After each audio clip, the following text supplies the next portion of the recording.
Join us, bitches. We're going to be reading Shakespeare on YouTube. It is Wednesday, and we've decided to all get together and wear pink. Everybody show who's wearing pink. If you're not wearing pink, you can't stream with us. Welcome to Zounds Online Productions version of Much Ado About Mean Girls. We will be splitting it into two parts. First one is obviously this week. Next part is going to be in 2 weeks. That is going to be on July 22nd. So join us then at that point for the amazing conclusion of Much Ado About Mean Girls. But for right now, we have an amazing presentation for you tonight to find out exactly what Mean Girls is like when you put it through the Shakespeare lens. We do have a few drinking rules because obviously if you're going to drink, I'd prefer you do it in the house. We have every time that there is an overt Shakespeare reference, you must drink. Every time that Kevin Napor has a math pun in his lines, you must drink. And the third rule is that anytime one of the lines is spoken, you know what that means. Anytime one of the Mean Girls lines, the things that we just quote incessantly, you must drink. Other than that, we're just going to have a good time tonight going through this one, taking a little bit of break from Star Wars, but after Mean Girls, we're going right back into the prequels, which everybody knows are obviously the best three movies. Duh. But for now, Much Ado About Mean Girls begins immediately. We open with the prologue in Evanston, Illinois, in the New World. When audiences round the globe appear, desiring stories of a woman's fate, our playwright answereth the calling clear, preparing ample banquet for your plate. This tale of lasses takes us unto school, with many shrewish girls and boyish asses, wherein they make mistakes and play the fool, and learn hard lessons far beyond their classes. To this fey story make I introduction, which shows us Cady Heron's youthful age. Her narrative unfolds in our production in these few hours upon our simple stage. I, prologue-like, your humble patience pray, gently to hear, kindly to judge our play. Act 1, Scene 1, at the Heron residence and North Shore High School. Enter Cady Heron and her parents, Lady Heron and Sir Heron. Proceed, young Cady, to procure thy lunch, and by the bite of it and woes and all, there never was situation so inflamed that by meal was not made easier. Within this bag thou shalt find $1, with which thou mayst buy milk and thou dost wish. Ask thou the bigger children where 'tis done, and by my troth they'll gladly give thee aid. Rememberest thou the number of thy home? Take this along, I writ it for thy sake. I prithee, place it in my pocket safe. If thou dost love me, thou wilt lose it not. I'll seem the fool I am not. Cady strong will be herself. Art thou prepared for school? Even were I passing wise like Seneca, I'd not have readiness as on me falls. The picture, ere thou leavest home, I'll take, that we one day recall this moment rare. They take a photograph together. Exit Lady and Sir Heron as Cady walks to school. 'Tis natural, methinks, that parents cry upon the day their child first goeth schoolward. Perforce this is the case most typical when children are a meager 5 years old. I am 16 and was until today schooled by my parents in our family home. Good gentles, like a waiting open book, the content of your minds is plain to read. A homeschooled child is the utmost rarity, and 'twere a freak one would in circus find.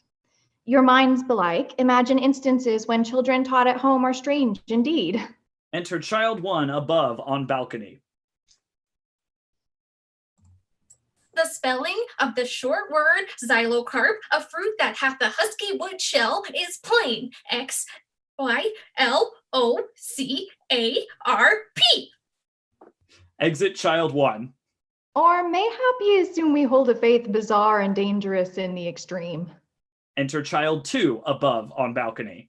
And upon the third day of creation, God hath made the Remington bolt-action rifle. For lo, God said, my people must have aught with which to fight the mighty dinosaurs and ages hence, the homosexuals.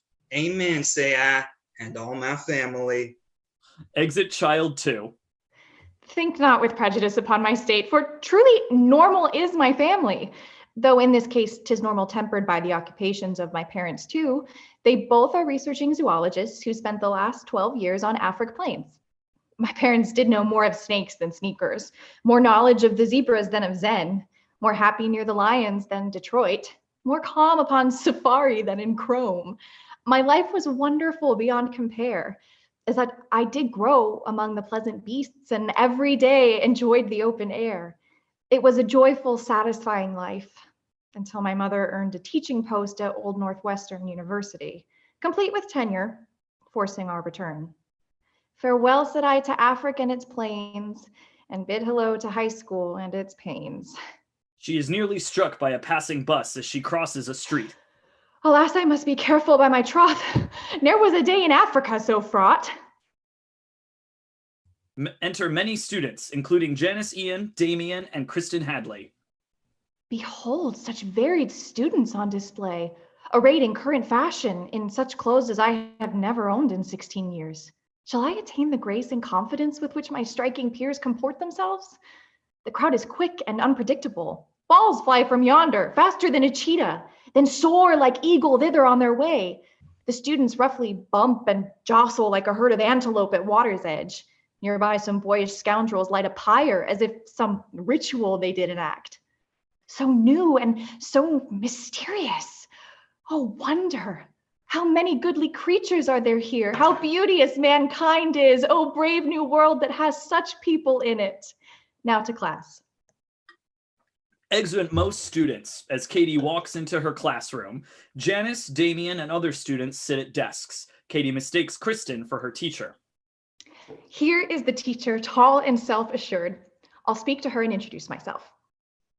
Holla, I know not if you heard of me. My path hath newly brought me to this school where I shall be your student, Cady Heron. And thou dost ever speak to me again, a painful kick unto thine ass I'll grant. Cady begins to sit. Sit not upon that seat, or thou shalt be in trouble with one Kristen Hadley. She whom thou didst think was teacher unto us, for her small boyfriend shall assume that seat. Enter Kristen Hadley's boyfriend, sitting next to her and kissing her. Hello, diminutive red-headed love. They kiss. Cady looks for another seat. Did I not speak the words and prove them true? Sit not there either, for the boy in front is flatulent beyond all remedy. Oh, shame to have a reputation thus. For I am gas-renowned, but have a soul that longeth for a song composed of words. Say I hail poetry, thou heaven-born maid indeed. Thou gildest even the farter's trade. Shall I no seat within this classroom find? Enter Madame Norbury, knocking into Cady and spilling coffee on herself. Hello, all. Oh, alack! Apologies. Nay, set thy heart at rest, 'tis not thy fault. My fortune doth run low in muck and mud. My life's quaint mazes in the wanton green for lack of tread are undistinguishable. She begins to remove her jumper on which she spilled the coffee. Enter Sir Duval. But Madame Norbury, is it well with thee? My undergarment clingeth to my jumper, and present my navel's on display. 'Tis true. Indeed. Indeed. Start to a perfect day. This is a scene most inexplicable. Is everything all right with thy class? 'Tis well, or soon shall be. How was thy summer? I was divorced from my husband past. My carpal tunnel syndrome hath returned. We were comparing woes. It seems I win. Thou winnest. Forsooth, my sorrow goes with thee. I hither came to bring ye this report. A newfound student is within your midst, who did arrive from Afrique recently. Madame Norbury spies a black student. Thou welcome art. I come from Michigan. Stupid. Oh, Michigan, a wondrous state indeed. Oh, sorry.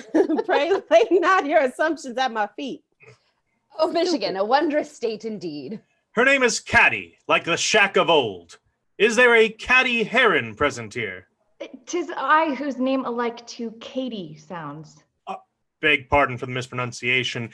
Thy case is like my nephew, Anthony, who doth despise the errant sound of it when I misspeak and call him Anthony. His anger, though, is nothing next to mine, when I bethink upon my sister's choice to give him the name Enferny. Thou fresh-faced Cady, thou most welcome art, and thank you, Sir Duval, for thy report. It is my pleasure, Madam Norbury. If thou hast need of any little thing, or if thou didst speak about thy situation. Many thanks. Perhaps another time when I am not arrayed in tunic most transparent. Indeed. She is not wrong. I see it well. How pleasant and how shapely is her form. Good day unto ye all. Learn well, learn true. Exit Sir Duval. Exit Madame Norbury severally. Janis, Damien, and other students change classrooms as Cady speaks. My first day in the school passed in a blur, a most confusing and distressing blur, wherein I was in trouble for such things as I had ne'er imagined I would be. Enter chemistry teacher. Where art thou bound? Unto the restroom, sir. Thou dost the lavatory pass require, if 'tis thy plan to thither boldly go. I see. Can you deliver such to me? Thy truancy is plain. Sit thou once more. Exit chemistry teacher. Ne'er had I lived within so foul a world where no adult would trust me or my words, and where they spent the livelong day in yelling. Enter English teacher, history teacher, music teacher, and German teacher above on balcony. Read not beyond the page that is assigned, for if thou dost, the words may rot your brain. The color of thy pen may not be green, for history is marked by shades of gray. There shall be none of foodstuffs in my class, or such behavior strikes discordant notes. Nein, Fräulein, bleiben sei auf alten Platz. Das Deutschland Mädchen das gehört. Exit teachers. My puzzlement did not abate by lunchtime, as I no welcome found at any seat. One group did make their keen abhorrence known by placing their effects where I would sit. Another talks of things impolitic. Aloud they talked of women's nipless parts. Even when I spake the greeting Jumbo to a group I did assume were African, they were perplexed and did not return the greeting. While I had friends when I in Afric dwelt, thus far I had not one in Evanston. Exit all but Cady. Inside the restroom I did sit and eat to hide bewilderment and loneliness. O fates who spin our threads, I pray you speak. For still 'tis beating in my mind your reason for raising this sea storm against my boat. Like, I shall not know the reason why, for ne'er did fate respond to mortal cries. Enter Lady Heron and Sir Heron. Thy first day done! How didst thou find the school? Exit Cady upset. This silence doth bespeak a brutal day. Oh, have we hurt our daughter by our move? We had such a wondrous life in Africa. Full often hath she gossiped by my side, and sat with me on Neptune's yellow sands, marking the embarked traders on the flood. When we had laughed to see the sails conceive and grow big-bellied with the wanton wind, now is she silent and will nothing tell. Would that our daughter suddenly were well. Exit. Scene 2. At North Shore High School. Enter Cady Heron, Janis, Ian, Damien, and various students in the classroom. The second day I come as sojourner, still shaken, if I were to tell the truth. Cady sit next to Janis and Damien. The color of thy hair, is it natural? Or dost thou shade its hues with crafty dyes? 'Tis natural. And gorgeous, by my troth. My thanks, kind gentleman. Damien grasps Cady's hair and holds it next to his own head. Observe the tint. It is precisely that for which I long, a reddish brown like sunset on a field. This forward fellow here is Damien, whose gaiety doth overwhelm his sense, forever sighing over women's hair. A rude student passes by. Thy wig of hair most false is from a horse. Where hast thou got it, Janis?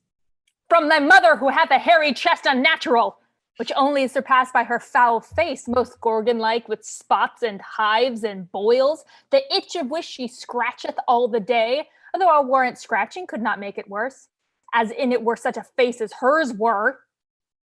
My name is Janis. Sharp of tongue and wit. My name is Cady. Pleased to meet you both. I bid ye, can you friendly folk tell me the place wherein I'll find room G14? Cady hands her schedule to Damien. Health class on Tuesday and Thursday to room G14. In the back building, yeah? In the back building, as thou sayest, Janis. It certainly exiteth in the back. We thither shall deliver thee ourselves. You two are kinder than the day is long. The bell rings. Students begin moving to their next classes. Make way, you rogues and knaves and listless youths. A newfound morsel walketh through the halls. Hail, Cady, mighty lass of Africa. Exit all students except Cady, Janis, and Damien. Health, Spanish, advanced calculus. These are the things thou studiest this year? Of mathematics am I very fond. Yet wherefore so? 'Tis everywhere the same. The rules of mathematics are a constant. Wherever in the wide world one doth roam, it hath no bound or language but its own, the self-same found in every town and country. 'Tis beautiful. The lady hath such depth. Where is the building unto which ye lead? It hath burned down in 1987. A fire for education sparked the flame. Shall we not find ourselves in trouble rank if we our classes and our school forsake? Oh, wherefore would we trouble bring on thee, as thou art our new friend and confidant? 'Tis not acceptable a class to shirk. This know I, yet the lass have called me friend. Forsooth, I've neither the position nor the inclination to refuse new friends. Belike, I ne'er shall learn the lessons that are taught upon today's first class of health. Enter Coach Carr above on balcony. Whate'er you do when you have private time, where'er you roam within this world profound, remember this: 'tis best not have sex, lest pregnancy and death on you befall. Have neither sex with partner standing up, nor sex in the position missionary. Have neither sex in the canine style fashion, nor sex involving mouths or derrieres. Have neither sex, and neither have ye fun, nor heavy petting. This is also out. Avow to me ye shall have none of sex. Now, whoever shall take rubbers aplenty. Exit Coach Carr. Why did thy parents not keep thee at home? Therein thine education to complete? The two would see their daughters socialized, prepared to function in the daily world. That shalt be socialized in on a wager. A slice of heavenly beauty as thou art. What dost thou mean? Thou speakest of my bien? By every regulation thou art now to give a man a fever by thy look, an aching burn within his very loins, infernal passion that shall not abate. Am I? Enjoy it whilst thou canst do so. How dost thou spell thy name? Remind me, Cady? 'Tis Cady, Cady, by my troth. Well, for the nonce I still shall call thee Cady, thou mayest carry all my fondest hopes. Enter Regina George, Gretchen Weiners, Karen Smith, and various other students aside in physical education class. Behold within the name of all that's holy, the clothes that Karen Smith doth wear today. 'Tis fitting that the plastics share one class to emphasize their physical perfection. Plastics? Who and what are they, I pray? Teenage royalty who rule the school, ere reigning underneath malicious crowns. If North Shore High School were a magazine, they'd grace the cover there with their regal bearing. Behold, the one with visage blank and dim.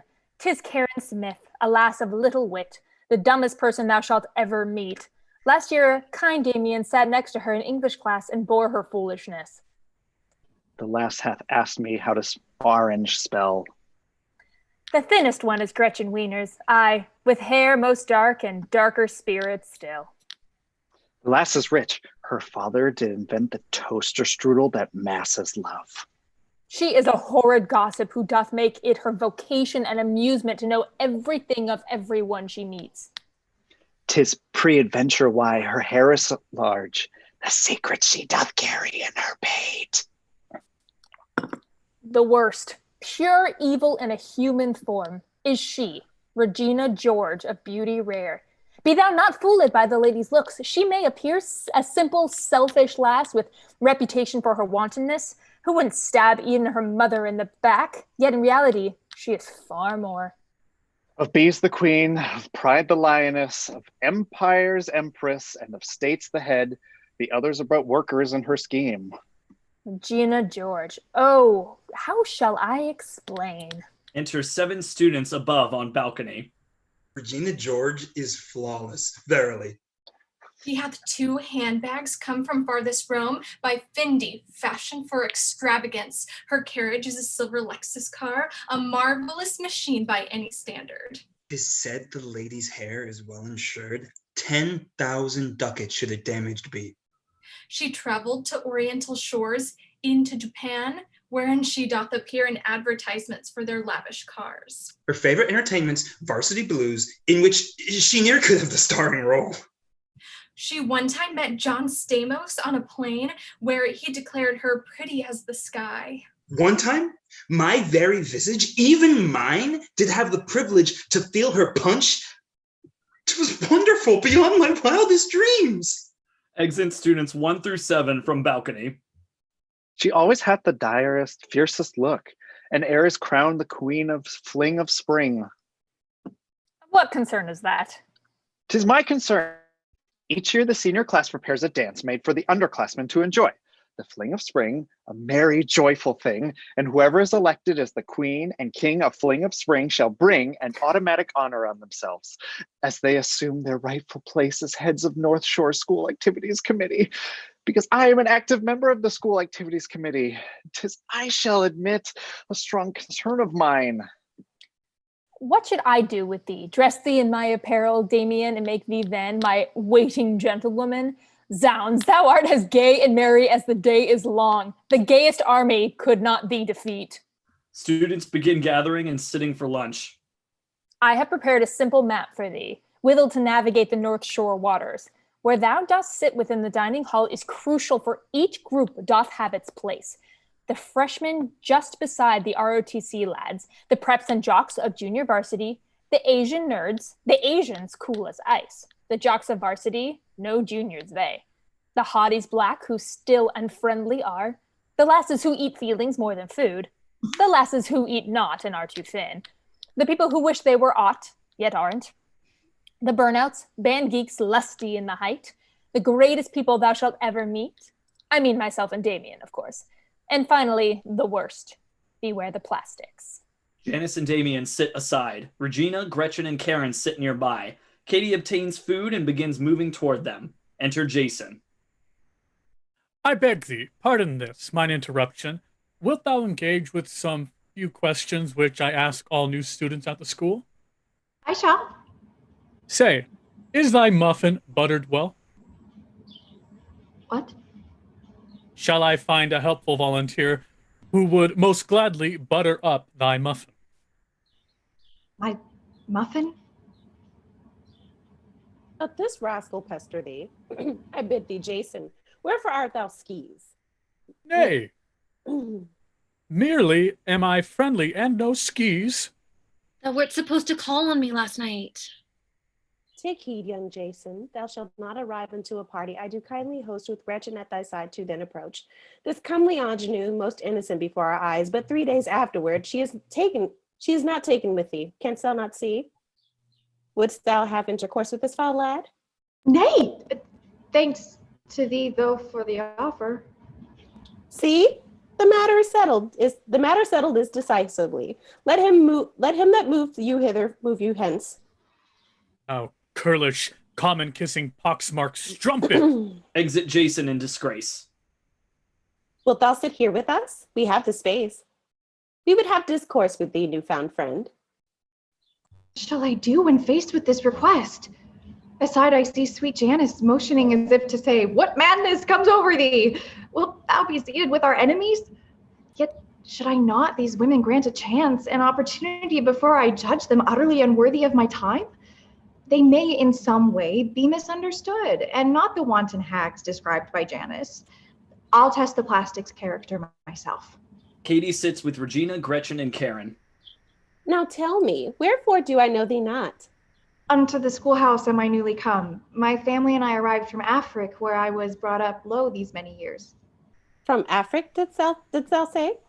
Such was my word, but my parents was I homeschooled ere this year. The words thou speakest strangers still become, and not by the... Oh, sorry. My mother was a schoolmarm unto me. Sorry. The words thou speakest, strangers still become. Nay, nay. To be homeschooled is nothing new. I know the term. I'm not daft nor dumb. What doth perplex is this. Hast thou never been a student at a real school heretofore? Cady shakes her head no. Shut up thy mouth while I exclaim. Shut it. Did not speak. A homeschool student, eh? 'Tis fascinating, verily. My thanks. Yet still thou doth possess a beauty rare, young budding virgin, fair and fresh and sweet. Happy the parents of so fair a child. Happier the man whom favorable stars allot thee for his lovely bedfellow. Again, my thanks. Thou dost agree with all? What? Thou thinkest thou also art beautiful? I tell thee honestly that such to know did never meddle with my simple thoughts. By all that is divine, behold thy bracelet, a stunning piece of jewelry it is. How didst thou come by such a lovely thing? My mother fashioned it and gave it me. 'Tis worthy of the public's admiration. So fetch it is. It fetcheth every glance. What is this fetch, and pray whence cometh it? A word comes swimming across the ocean blue from England's ruddy shores. Knowest thou this country? If thou hast come from Afric, why art white? Nay, Karen, by the gods, thou canst not ask a person wherefore she or he is white.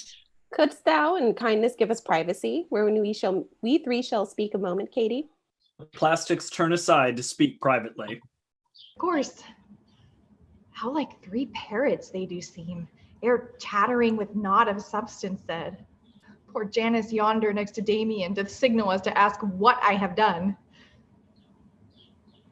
Before I speak, know this. We are not wont to do the thing we're bound to do herein. This is important. We would have thee know. We kindly bid thee, wilt thou dine with us each day through the remainder of the week? Well, this is kind. I have two friends. 'Tis well. No further conversation shall we have. But we'll expect to see thee on the morrow. On Wednesdays, we array ourselves in pink. Exit Regina, Gretchen, Karen, and other students except Cady, Janis, and Damien. They walk aside into the women's bathroom. What fire is in mine ears? What scene was this? No glory lives behind the back of such. The plastics say thou dost deserve, and I believe it better than reportingly. Thou hast been claimed, and thou shalt take thy claim. You shalt wear pink upon the morrow, yea, and make report of all Regina saith, no matter how horrendous, rank, and vile. Regina seemeth sweet, if I am honest. Go to. Regina George is far from sweet. She is the sourest wench who ever lived, who sucketh scum from deepest ocean floor. Her scornful tongue hath ruined life entire. The lass is fabulous and evil both. Enter student 8. A lad, begone away. Why art thou here? Oh, the actor by my trust, Danny DeVito! Thou art a tiny star in every sky. Exit student 8 hastily. Why dost thou hate her so? What dost thou mean? Regina, thou hast for her hate profound, more than appeareth normal to mine eyes. Indeed. What is the question thou dost ask? My question is, whence cometh thy contempt? Regina hath announced in rumor's voice that our bold Janis was, Damien, I bid thee not repeat her heinous words. Whate'er response I give comes not from hate. Methinks it shall bring wondrous joy and mirth to fly this innocent experiment. Thou shalt spend time with them and make report of everything they say and think and do. What shall we speak about? None come to mind. The products that deliver pretty hair? or Ashton Kutcher. Is he a troubadour with jobs performing songs a lot like Love? Please, do it for thy newfound friend in me. I shall, because it matters so to thee. Dost thou have aught in pink that I may wear? Nay, every piece of mine is gray or black. Yea, pink, it is the color of my heart, the hue of beauty and of loveliness, the rosy shade of sunset in the west, the tint of salmon rushing through a spring. Pink is the pigment of a welcome soul. Pink is the cheek that blusheth when in love. Pink is the underside of newborn feet. Pink is the lush camellia on the bush. And thou wouldst deck thyself in luscious pink, then Damien shall be thy source and guide.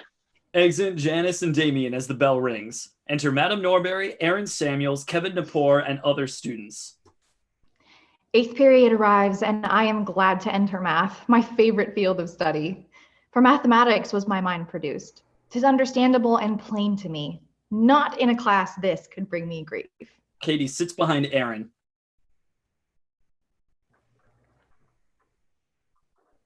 Hast thou a pencil thou mayest loan to me? Thou art a wonder if thou dost, kind maid. No wonder, sir, but certainly a maid. Oh heavens, what a handsome, pleasing lad.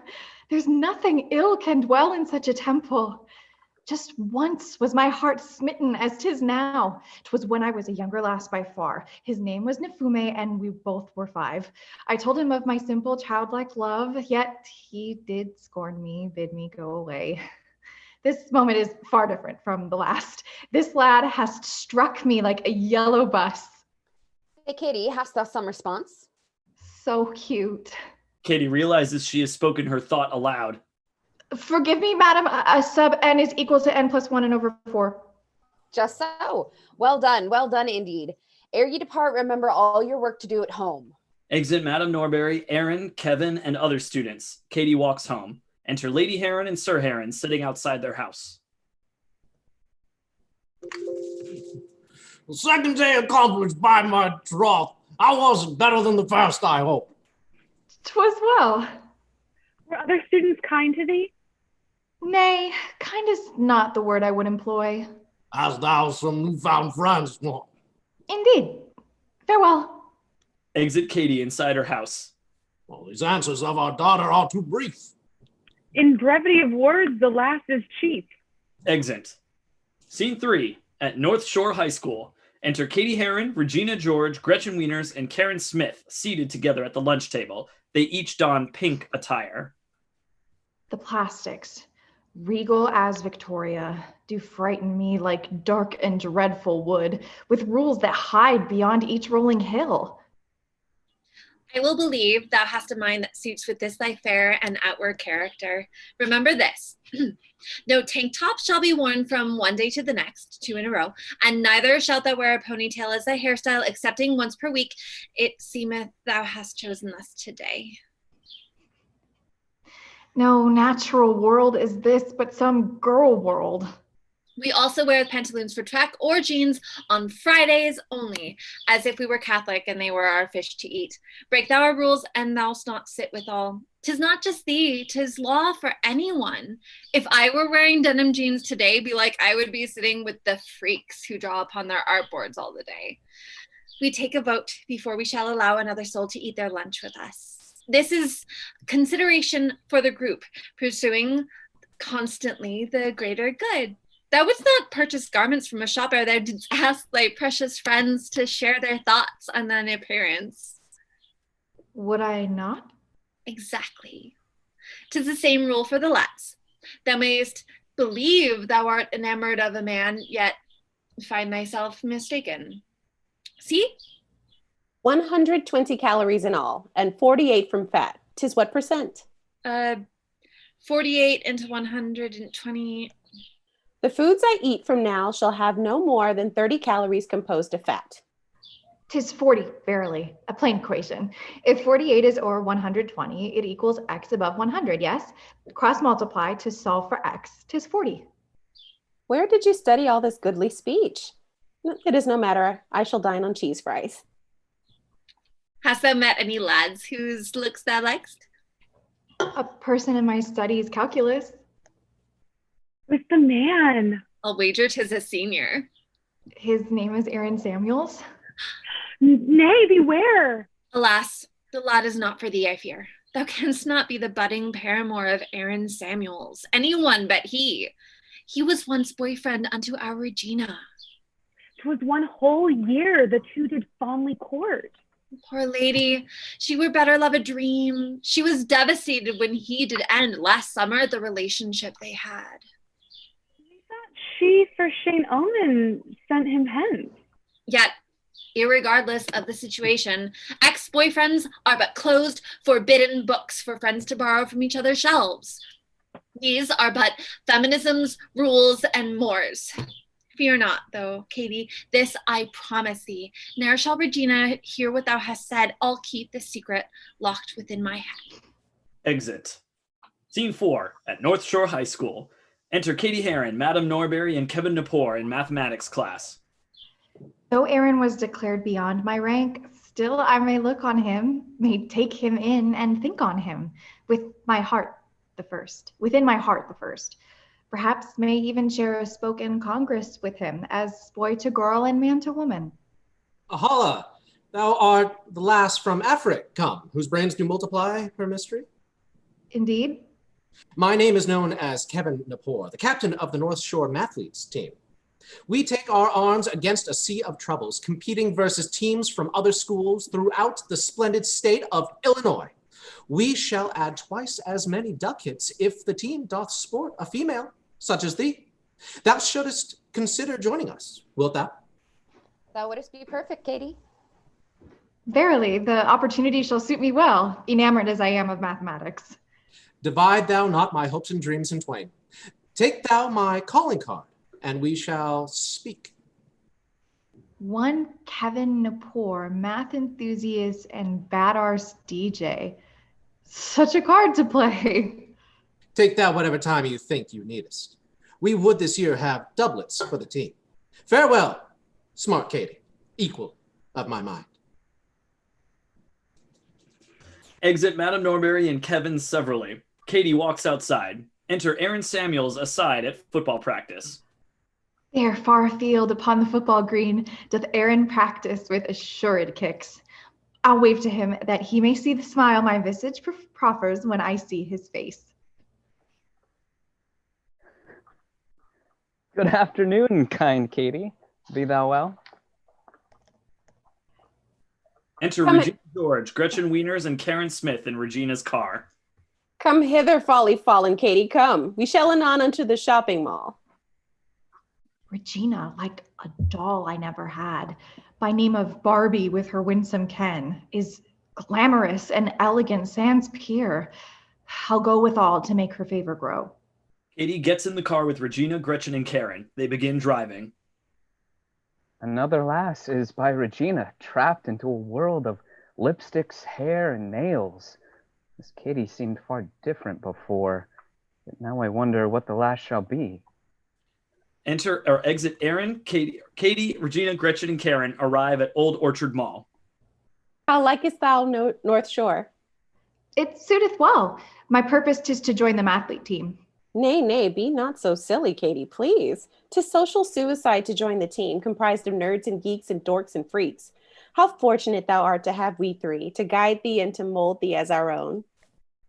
What would kind Janis think about this scene?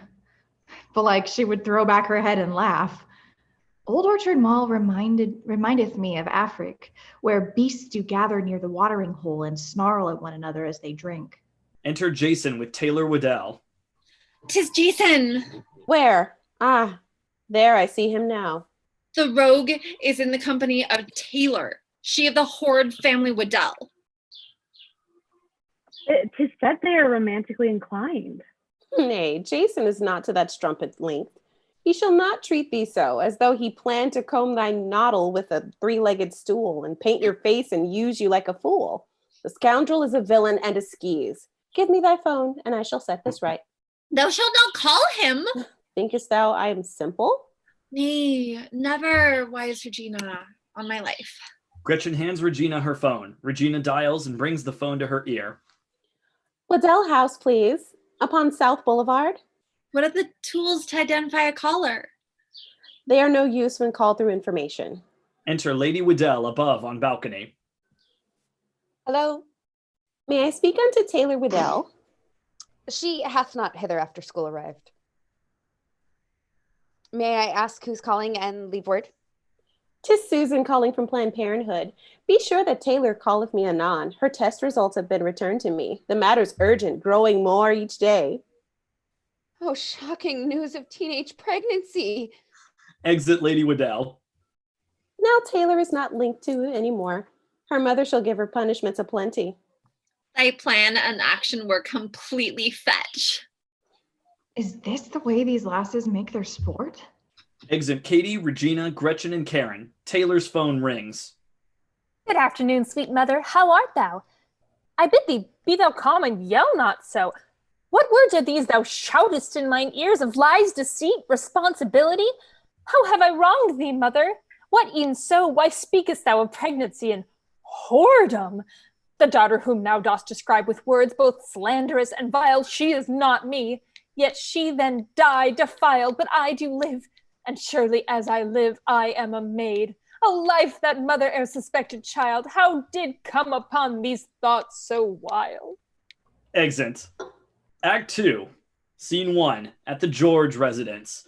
Enter Cady Heron, Regina George, Gretchen Weiners, and Karen Smith. Thy house is nicest to the power 19th.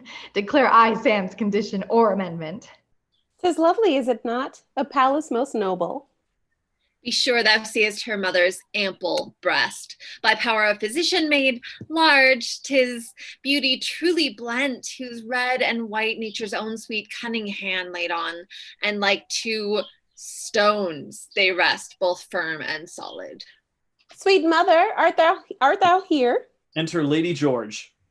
How are my girls? Your coming has transported me beyond this ignorant present, and I feel now the future in the instant welcome home.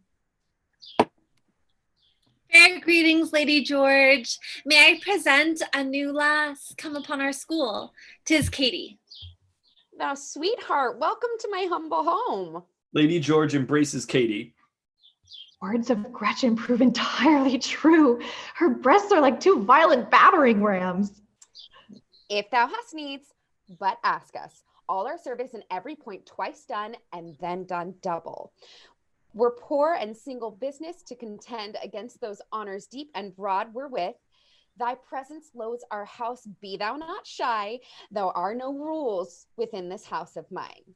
I'm no mother regular, forsooth, a cool mom. Aye, 'tis so, Regina, yeah? My tongue will tell thee the anger of my heart, and thou dost no longer speak. Pray, let us go. A treat for hump day I shall make ye for. Exit Lady George as the others repair to Regina's room.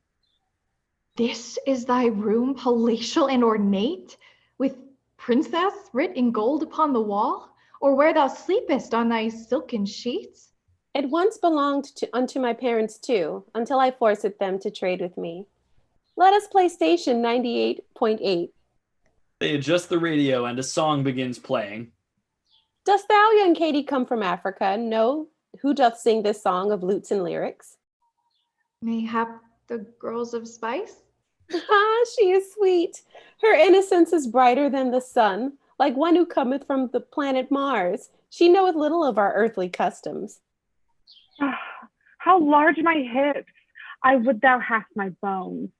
My legs do better understand me than I wish to look on them. Behold my calves, how like two useless lumps they do appear. At least ye two can wear a halter top. With shoulders passing mannish, I dare not. Methought once there were two forms, slim and fat. Herein I better learn, there is no end of how the female form may errant turn. My hairline is bizarre. My pores are craters. My nail beds are disastrous. What of thee? My breath is noisome in the morning tide. Ew. Enter Lady George bearing drinks with her dog. Happy is the hour from 4 to 6. My thanks. Yet is there alcohol herein? By heaven, nay, what thinkest thou of me? Am I no mother to a teenage girl? Yet honestly, if thou wouldest have a drink, I'd happily provide, and thou shalt have it within my house where I may o'er thee watch. Nay, thank you, Lady George. 'Tis well, 'tis well. Now, ladies, what's the 411? How do ye spend your days? What is what is your news? But screw your courage to the sticking place and tell me all the gossip you know. Lady George's dog climbs onto her lap and begins biting her breast.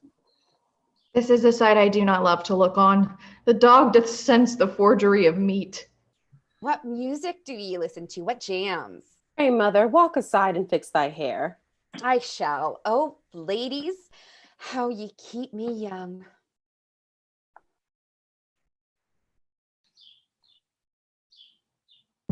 Oh, yea, I love ye more than I can tell. Exit Lady George. Karen pulls the burn book from Regina's shelf. By heaven, oh, I do remember this. Was ever book containing such vile matter so fairly bound? Not since forever have I thought about that book upon my shelf. Come hither, Cady. Feast thine eyes upon this. 'Tis called our burn book, wherein we do take the images of lasses from the yearbook we have cut from the page with simple snip and write our honest comments thereupon. Here is one entry from a bygone year. Trang Peck is but a grosty little biatch. 'Tis true unto today. Dawn Schweitzer is a virgin maid of massive girth, forsooth. 'Tis true, at least by half. Such wit. One Amber of the house D'Alessio was wont to practice kissing on a hot dog. And this one, simply Janis in Dyke. Alas, my friend is slandered here in ink. Poor Janis, so abused. Oh, my heart bleeds to think of the teen that they have turned her to. Who is that in the picture next to her? Methinks he's a lad called Damien. His gaiety doth overwhelm his sense. 'Tis humorous indeed. Write it therein. Oh, how quickly I betray him with these words, which Janis uttered as a jest before. But like such speech is only suitable when spoken by a worthy friend like Janis. Anon, I'll tell my friends what I have seen. This burn book tactless, filled with spirit mean. Exit. Scene 2 at the Old Orchard Mall. Enter Janis Ian. No kind employment have I in this mall where all is hormones, vanity, and greed. I spend my day at peddling soaps and creams with which a person may deceive themselves, believing thereby they attain to beauty, ne'er knowing beauty's only found within. It were an excellent job that were made in midway twixt this and prophecy. The one's too like an image speaking false, the other too like children ever tattling. Enter Cady Heron and Damien aside, browsing. Good day, my friends. Take heed. In those three women's midst, I have spent mine hours auxiliary. They write within a burn book, where an army of slander gives them some esprit de corps. What doth it say of me? Thou art not within. Oh, wenches vile who mock their sisters so. Damien approaches them. This lotion, shall it minimize my pores? Nay. Cady, thou must take the wretched book. On my life. 'Twould be an act of justice. We get the pages published that our school would know how like an axe she woundeth all. I do not steal. It is not within my nature. Thou jester, thou dost browse at cream for feet. Kind Cady, evil calls in double voice. There is the evil that doth evil acts, which is, as all do know, detestable. The other evil, though, is eviler. 'Tis people who, though seeing evil acts, stand meekly by, do not to end the wrong.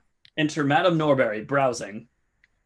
Meanst thou I then am bound by obligation that lady's horrid garments to destroy?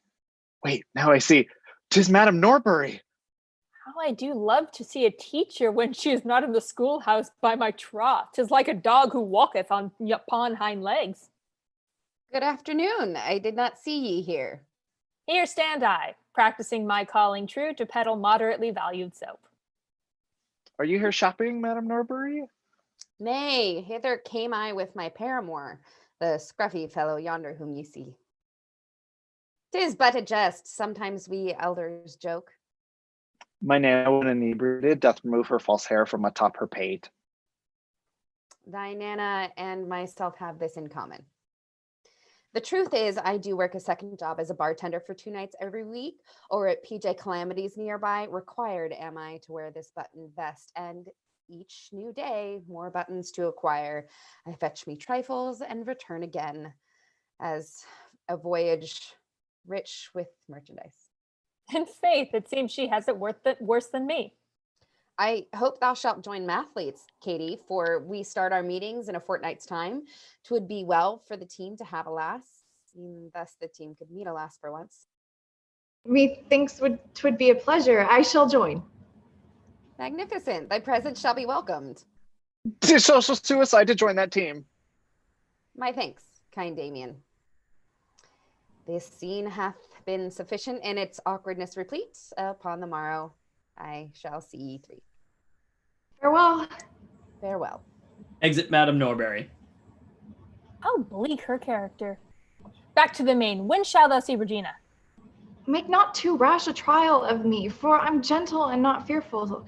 Still, I may not spy upon her any more. 'Tis wrong. She never shall discover what thou dost. 'Twill be a secret shared among we three. I'll think upon the matter further, Janis. Exit Cady and Damien. Perchance withal Regina, I'm obsessed. Pray judge not until ye are thus distressed. Exit Janis. Scene 3, at the Heron residence and North Shore High School. Enter Cady Heron. How did it come to be? My very first friends, kindlier than any since my birth, have made me feel life's out of my control. This situation is a bitter pill. The phone rings and Cady answers it. Enter Regina George aside on the phone. I know thy secret. Say it is thy will to make a stale of me amongst these mates. Lack, am I so suddenly discovered? Shall I apologize? Begin to cry? Nay, calm remain until thou knowest all. A secret? What is this of which thou speakst? Sweet Gretchen said thou likest Aaron Samuels. Nor care I, truly, I do whatever thou wilt. Let me speak honestly of Aaron's traits. He careth but for mother, school, and friends. Yet is this bad? If thou likest him, 'tis well. Wouldst thou have me speak to him for thy sake? Wouldst thou be so kind-hearted e'en for me? Thou shalt say not embarrassing, I hope. Nay, trust my wisdom, Cady. 'Tis a game in which I ever hold the upper hand. Yet ere thou goest, tell me, art thou mad that Gretchen told me of thy fondness for him? No, never. And thou art, pray tell me so. 'Twas base and baseless both for her to do so. Enter Gretchen Weiners above on balcony on the phone. 'Was base indeed, and yet I hold no grudge. Belike she doth enjoy attention's spotlight. Thou hearest, Gretchen? Thus I said to thee, Arcadia is not angry at thine act. Thou thinkest I enjoy attention's spotlight? The rudeness that appeared to me have I learned from my entertainment at thy hands. Regina trapped me in a rigid vice. Good even, ladies. We'll meet on the morrow. Exit Regina and Gretchen. Cady walks to school. I have endured a 3-way calling strike, yet also found a diamond in the rough. Regina's blessing given, I may speak to Aaron further, that we closer draw. Enter Aaron Samuels. 'Twas on October 3rd he asked the date. By calendar, not for a date, I mean. 'Twas 2 weeks later when we spake again. The rain doth fall. Oh, observation plain. Indeed it doth, with drops both wet and falling. This budding romance must progress apace, lest our small play extendeth many hours. Mine instinct shall I follow, my affections are then most humble. I have no ambition to see a goodlier man.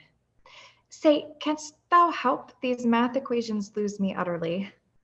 I am not lost, yet shall be so for him. Indeed. Quite clear is Madame Norbury. I've no need of his help but for my heart. Factorial it is, so multiply each one by n. 'Tis wrong. Is't the summation? Forsooth, they are the same self. Wrong again. The lad's so wrong, yet so right for my love. My thanks. 'Tis clear now that thou hast helped. Tonight a party for All Hallows Eve shall happen at the house of my friend Chris. Wilt thou go thither? Yea, with all delight. Aaron hands Cady a piece of paper. The address thou mayst find upon this sheet. It is a costume ball, and many who attend do make the most of their attire. I understand and shall with joy attend. The sheet admitteth but one person only. I prithee, bring no paramour withal. Gruel. Oh, the word intended to be cool, yet mixed with great before it passed my lips. 'Tis gruel indeed. I shall see thee tonight. Exit Aaron. Enter Kevin Napor. Hail, Africa. Shalt thou attend the meeting? The mathletes shall begin our work today, and thou art critical in our equation. Wait thou a moment, and I shall return. Exit Kevin. 'Twas lying, saying this to Kevin here, yet I must homeward to create a costume, for Aaron said to make the most of it. What horrid monster shall I be tonight? Mayhap a werewolf with long fangs and snout and claws to make all Baskerville afraid. Perchance I shall conceal my face like frightful monster made by Frankenstein. Or, peradventure, I shall be a witch with warts and spells to work my classmates' woe.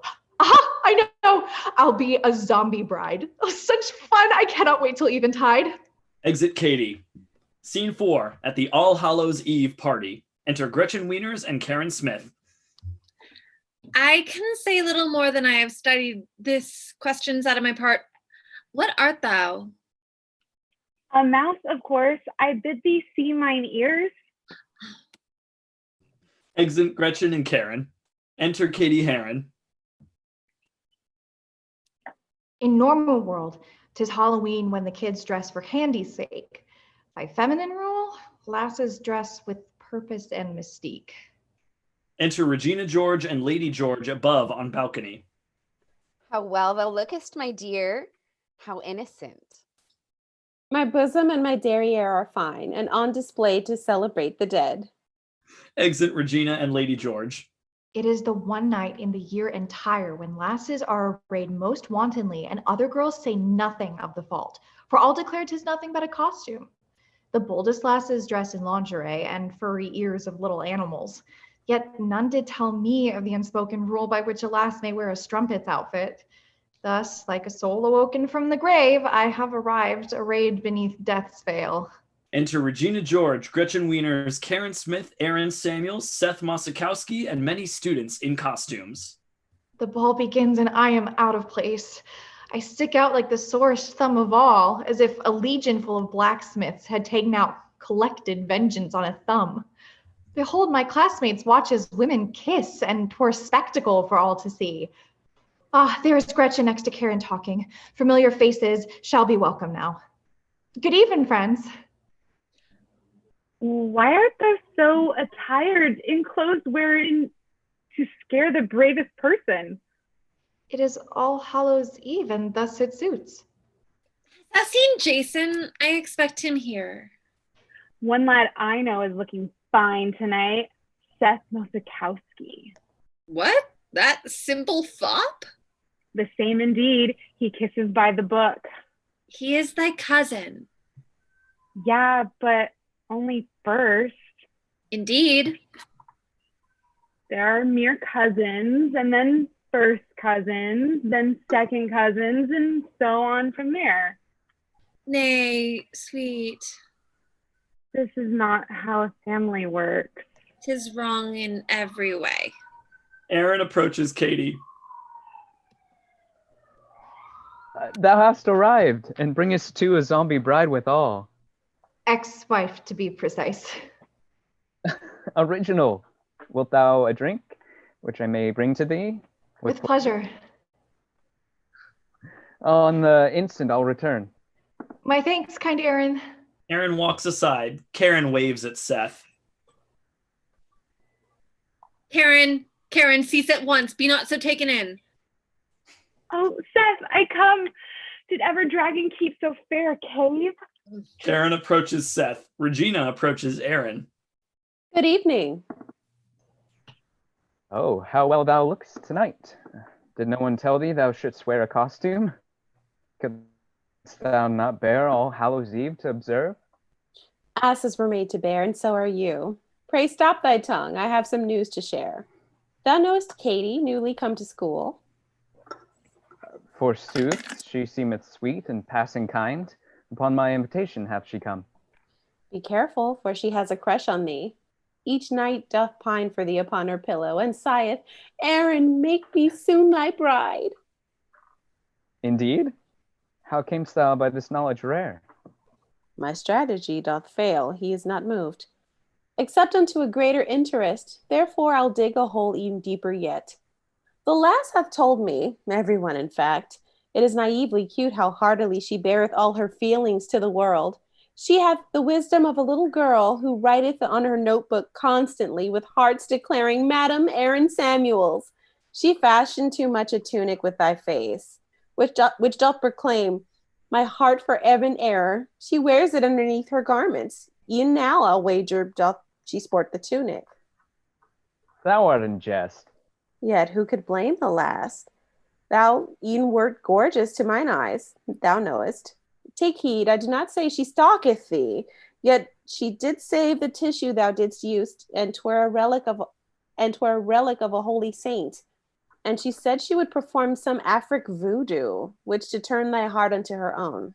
Cady waves at Aaron from afar.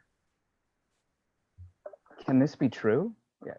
Yet there across the way, a zombie bride, ex-wife, doth wave at me, portending some strange fate that may be knit. E'en yonder doth Regina speak for me. Her words fall gently on his waiting ears, for see, he waveth like a lad in love.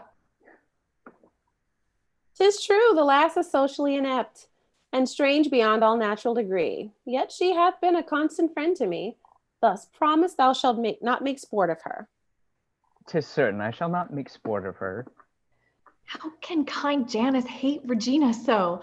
For look how she doth take my suit to him. She is so good and decent by my troth. Regina kisses Aaron.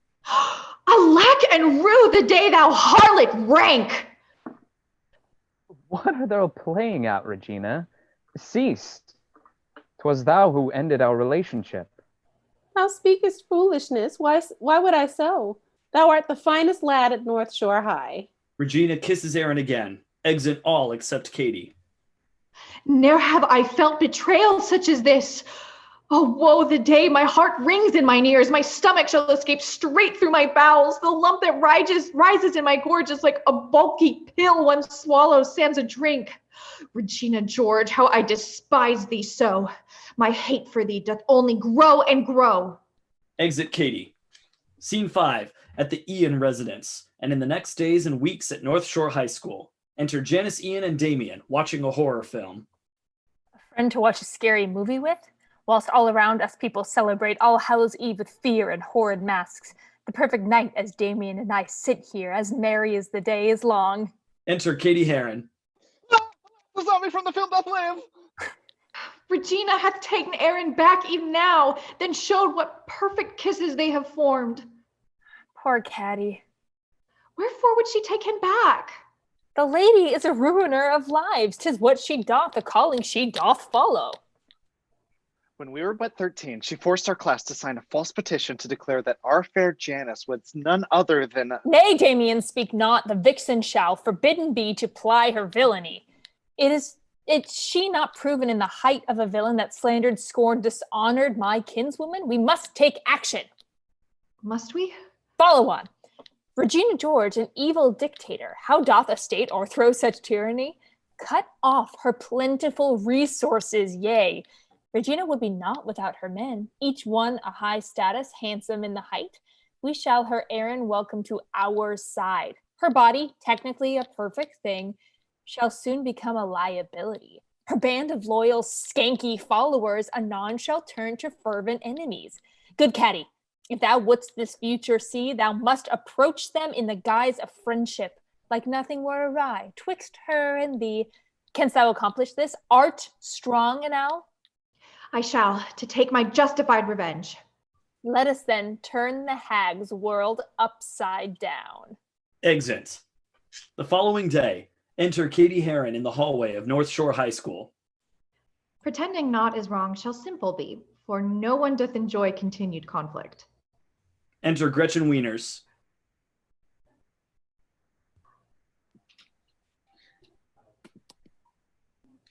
Cady, It is well to find thee here. Regina asked me to convey to thee that she attempted to connect ye to Ian, Aaron, and thyself, yet his sole aim was with Regina to be reconciled. 'Tis no fault of Regina's, as thou canst see. Of course not, nay. Thou then dost hold no judge? By heaven, no. Hurrah for friendship's glow! Regina asked me to deliver this. Gretchen embraces Cady. Exit Gretchen. Enter Regina George sipping a drink and Aaron Samuels aside. My weight shall be improved by this plan. The South Beach flat flush, wherein I shall drink the juice of cranberries for 3 whole days. Thou drinkest not the juice of cranberries, 'tis cocktail cranberry, mere holy sugar. But 3 pounds more to lose, and I may rest. Thou art absurd. Regina sees Cady. Thy hair, why is it so? Yet push it back, and thou, like Samson, shall have hair to tempt Delilahs everywhere. Ah, Cady, canst thou tell sweet Aaron dear his hair is sexier when his pushed back? Oh, how she dangleth him before mine eyes, as if he were a morsel, I a dog. If 'twere the world of animals I knew, I'd jump at her and knock her from her seat whilst bearing claws and teeth to work her woe. The other animals would then surround us, yelling fervently as we did rage. How do I long to bring such anger forth, yet cannot for the sake of decency. 'Tis girl world, not the world of animals. In girl world, every fight must be concealed. Thy hair doth sexy look when 'tis pushed back.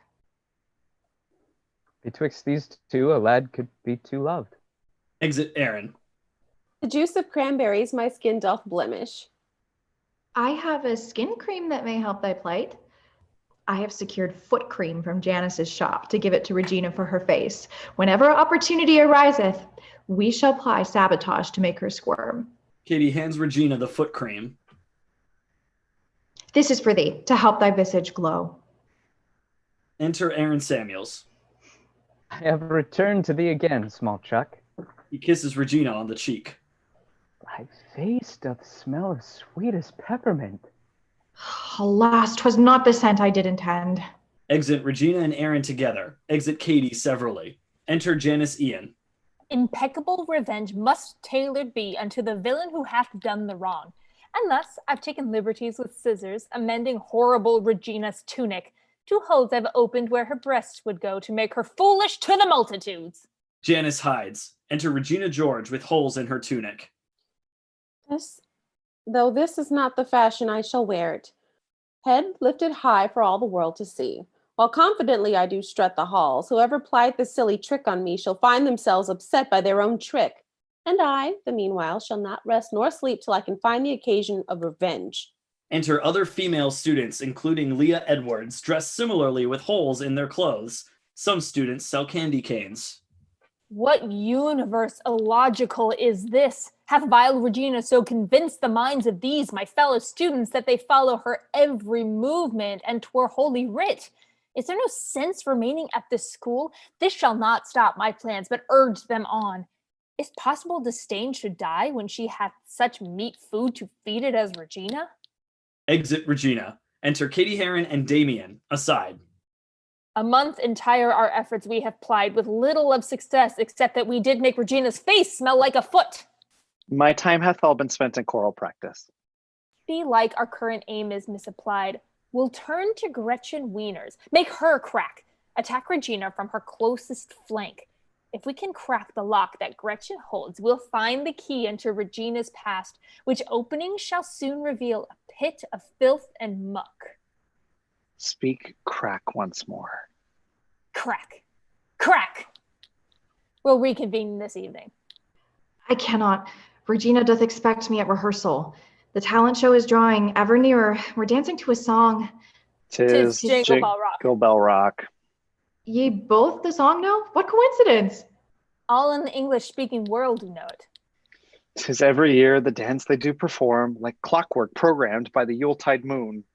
This year 'tis mine to learn. Behold, my friends, Regina hither comes. Pray get ye gone. Exit Janis and Damien. Enter Regina George. Didst thou just conversate with Janis Ian? Surprising 'twas to me as well, for she is strange past speaking. By my modesty, the jewel in my dower, I would not wish any companion in the world but thee. She did approach and spake to me of crack. The word pathetic is designed for her. Of Janis and I shall tell thee this. In middle school, we two were best of friends. 'Tis shocking, yea, embarrassing as well. Yet in 8th grade, I found a paramour, a lad most fair, my first in love's embrace. His name was Kyle, who moved from Indiana. The point is that odd Janis turned a shade of green that marked her jealousy of him if e'er I refused to meet with her. When I would rather spend my time with Kyle, she angrily stood for me and demanded, "Say, wherefore didst thou return my call? Didst not return my call?" I would rejoin her, "Wherefore art thou so? Why so obsessed by how I spend my time?" When next my birthday party did arrive, a party just for lasses by the pool, I told her, "Janis, thou art not invited. It seems thine appetite doth turn to ladies. To put it plain, thou art a lesbian. No lesbian could to my party come, not with so many lasses clad in swimwear." How she would ogle them with shameless eyes. Her mother called my mother to complain, full yelling at her, 'twas beyond the pale. Then Janis sadly left the school, for never would any lass speak further unto her. When she returned to high school in the fall, her hair was chopped, and strange had she become, too like a witch, and with the spell to match. By thine account, she hath now taken to crack. By all that is divine, thy lovely skirt, a stunning, fashionable garment 'tis. How didst thou come by such a lovely thing?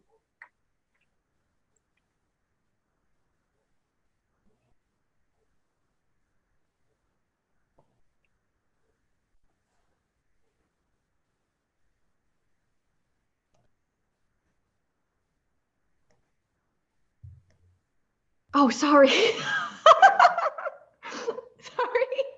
Regina's words, they echo in mine ears. She once with these same words did praise my bracelet.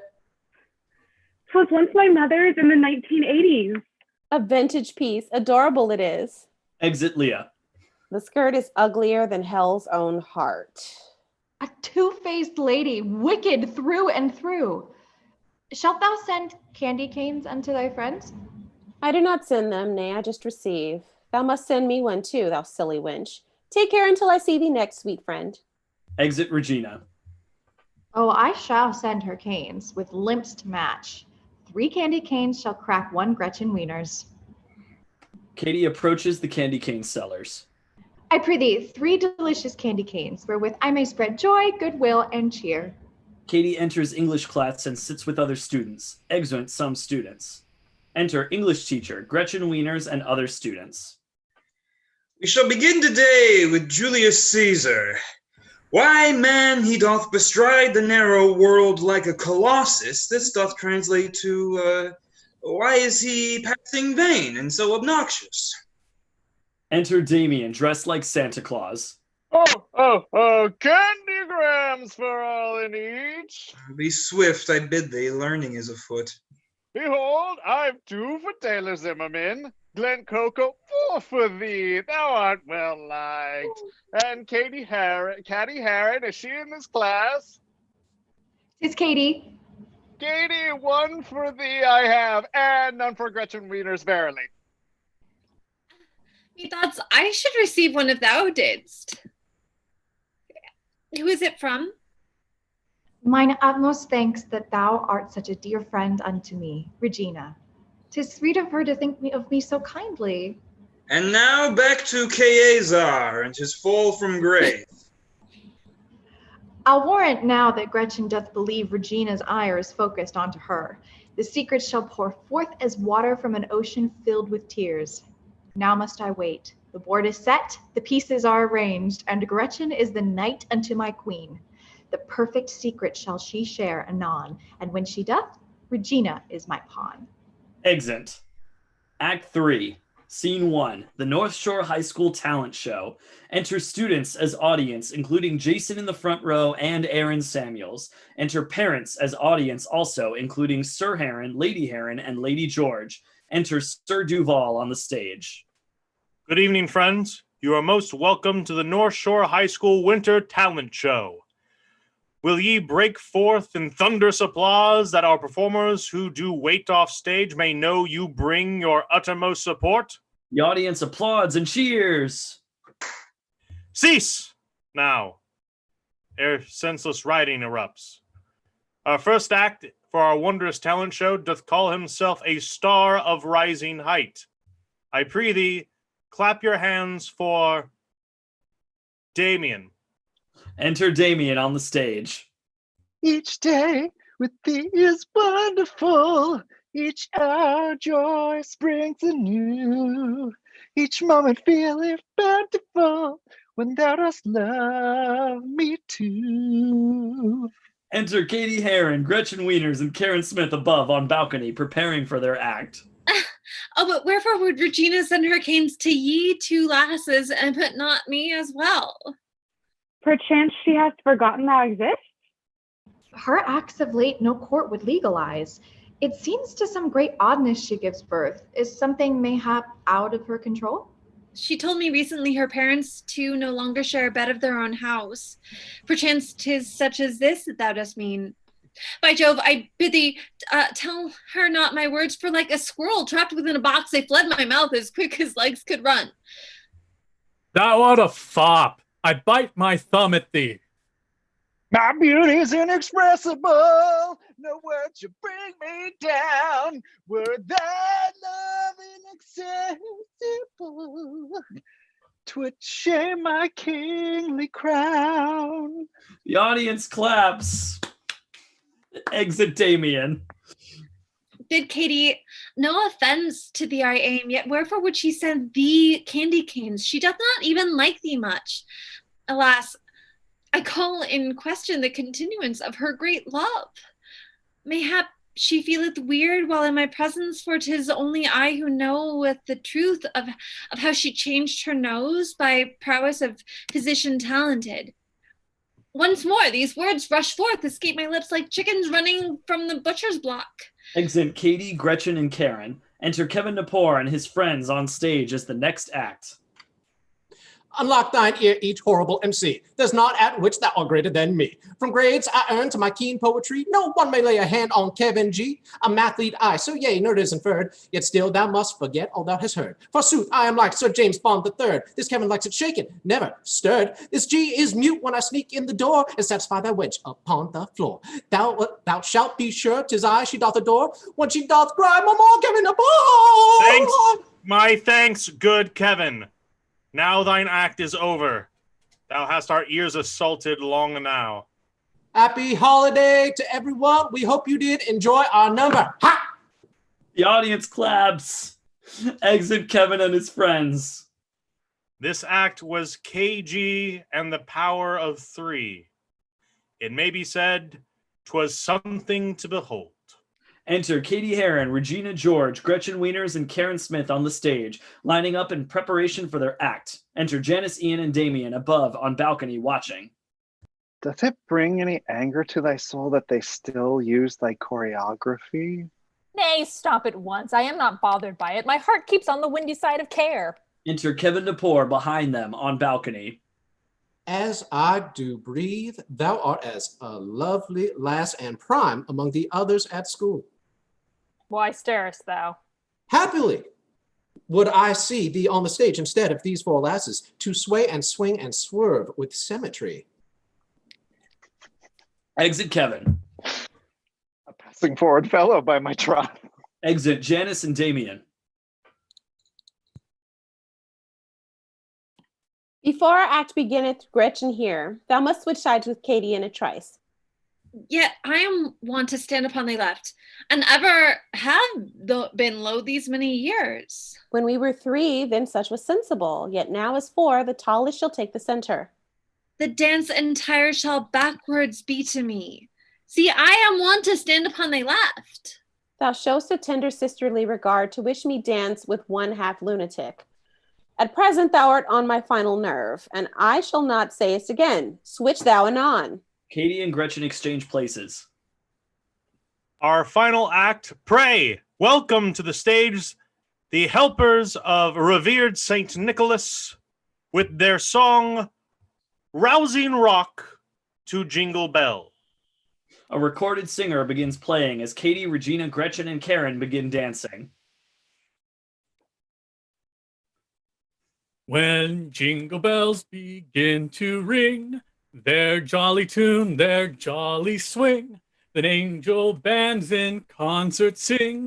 Hey, nonny, ho, ho, ho. The snow's a-blowing, oh, such fun. The jingle hopping hath begun. Make merry Yuletide, everyone. Hey, nonny, ho, ho, ho. Gretchen becomes confused and bumps into Regina. Gretchen trips on the recording device, which malfunctions. Oh, jink. Oh, jink. Oh, jink. Oh, jink. Oh, jink. Fix it and quickly too, ere we are shamed. Gretchen kicks the recording device, sending it into the air. It strikes Jason in the face, and the music stops. Oh, Jason, oh my sweet apologies.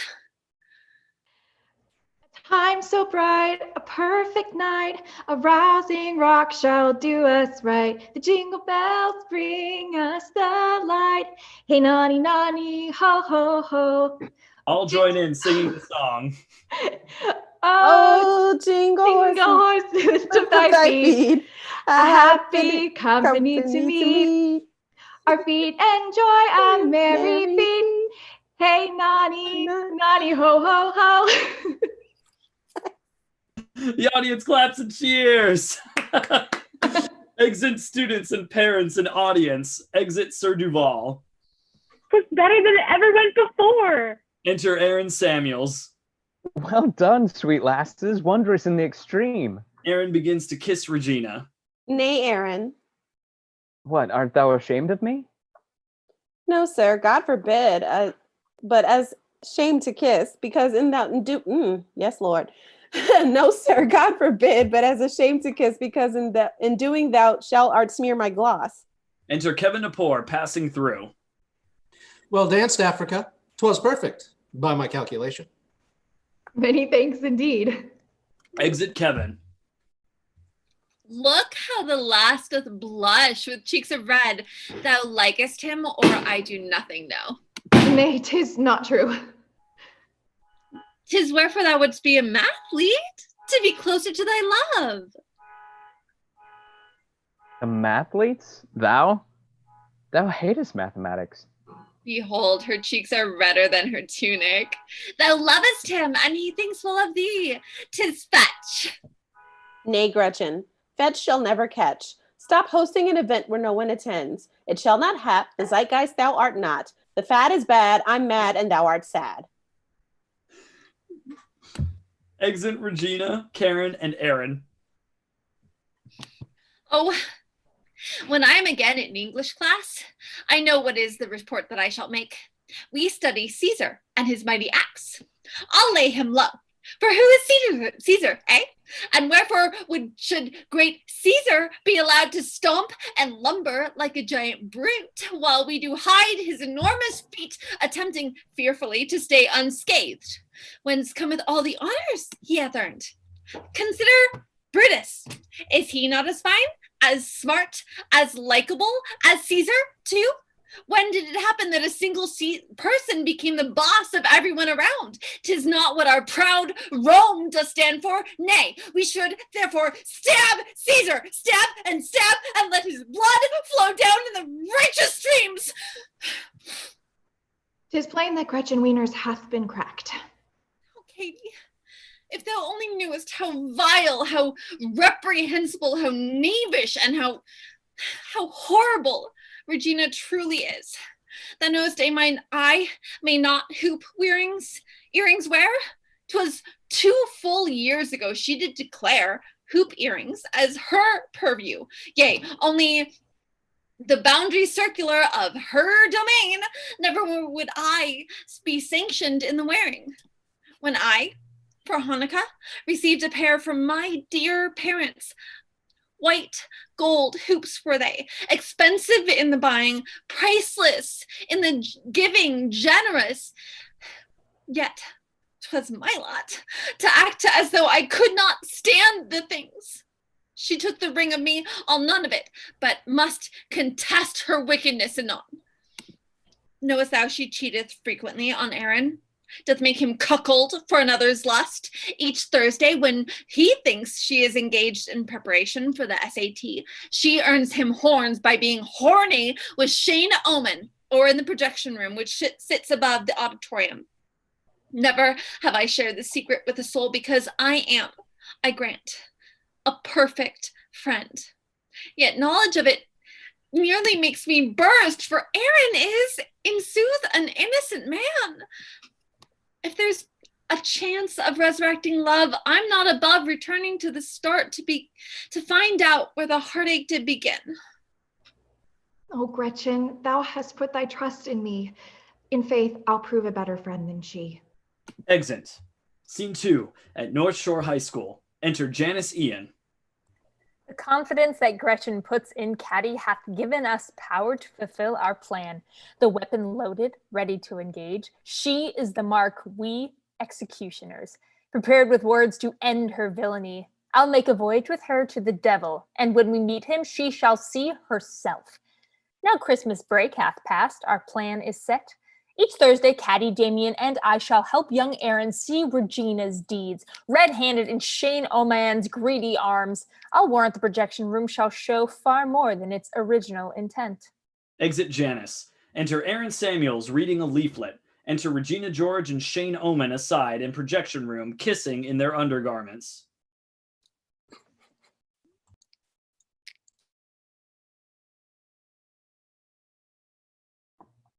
Damn it. Okay. This puzzling notice maketh little sense. Confounding is the message thereupon. The practice for the swim team shall be held in the projection room, which is above the auditorium. Is this not strange? Is there an unused pool concealed therein? Methought the room was used for film, not flippers. Yet hither have I come, though it may be a small cocoon to precise butterfly.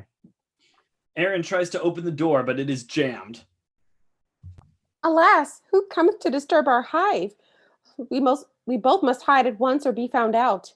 Come, come, you wasp, in faith, thou art too scared. If I be waspish, yeah, that's right. Waspish, best beware my sting. Regina shoves Shane aside. Exit Regina. Aaron finally opens the door and enters the projection room. An unexpected sight is this, good Shane. Thine undergarments are too much exposed. Mine eyes did look for water, it is true, yet hoped I for a pool and not for a hose. Exit Aaron. Oh, reputation, reputation, fie! Yes, I have lost my reputation here. I have lost the immortal portion of myself, and what remains is bestial. Verily, farewell now, Shane. Forever art thou shame. Exit Shane. Enter Cady Heron.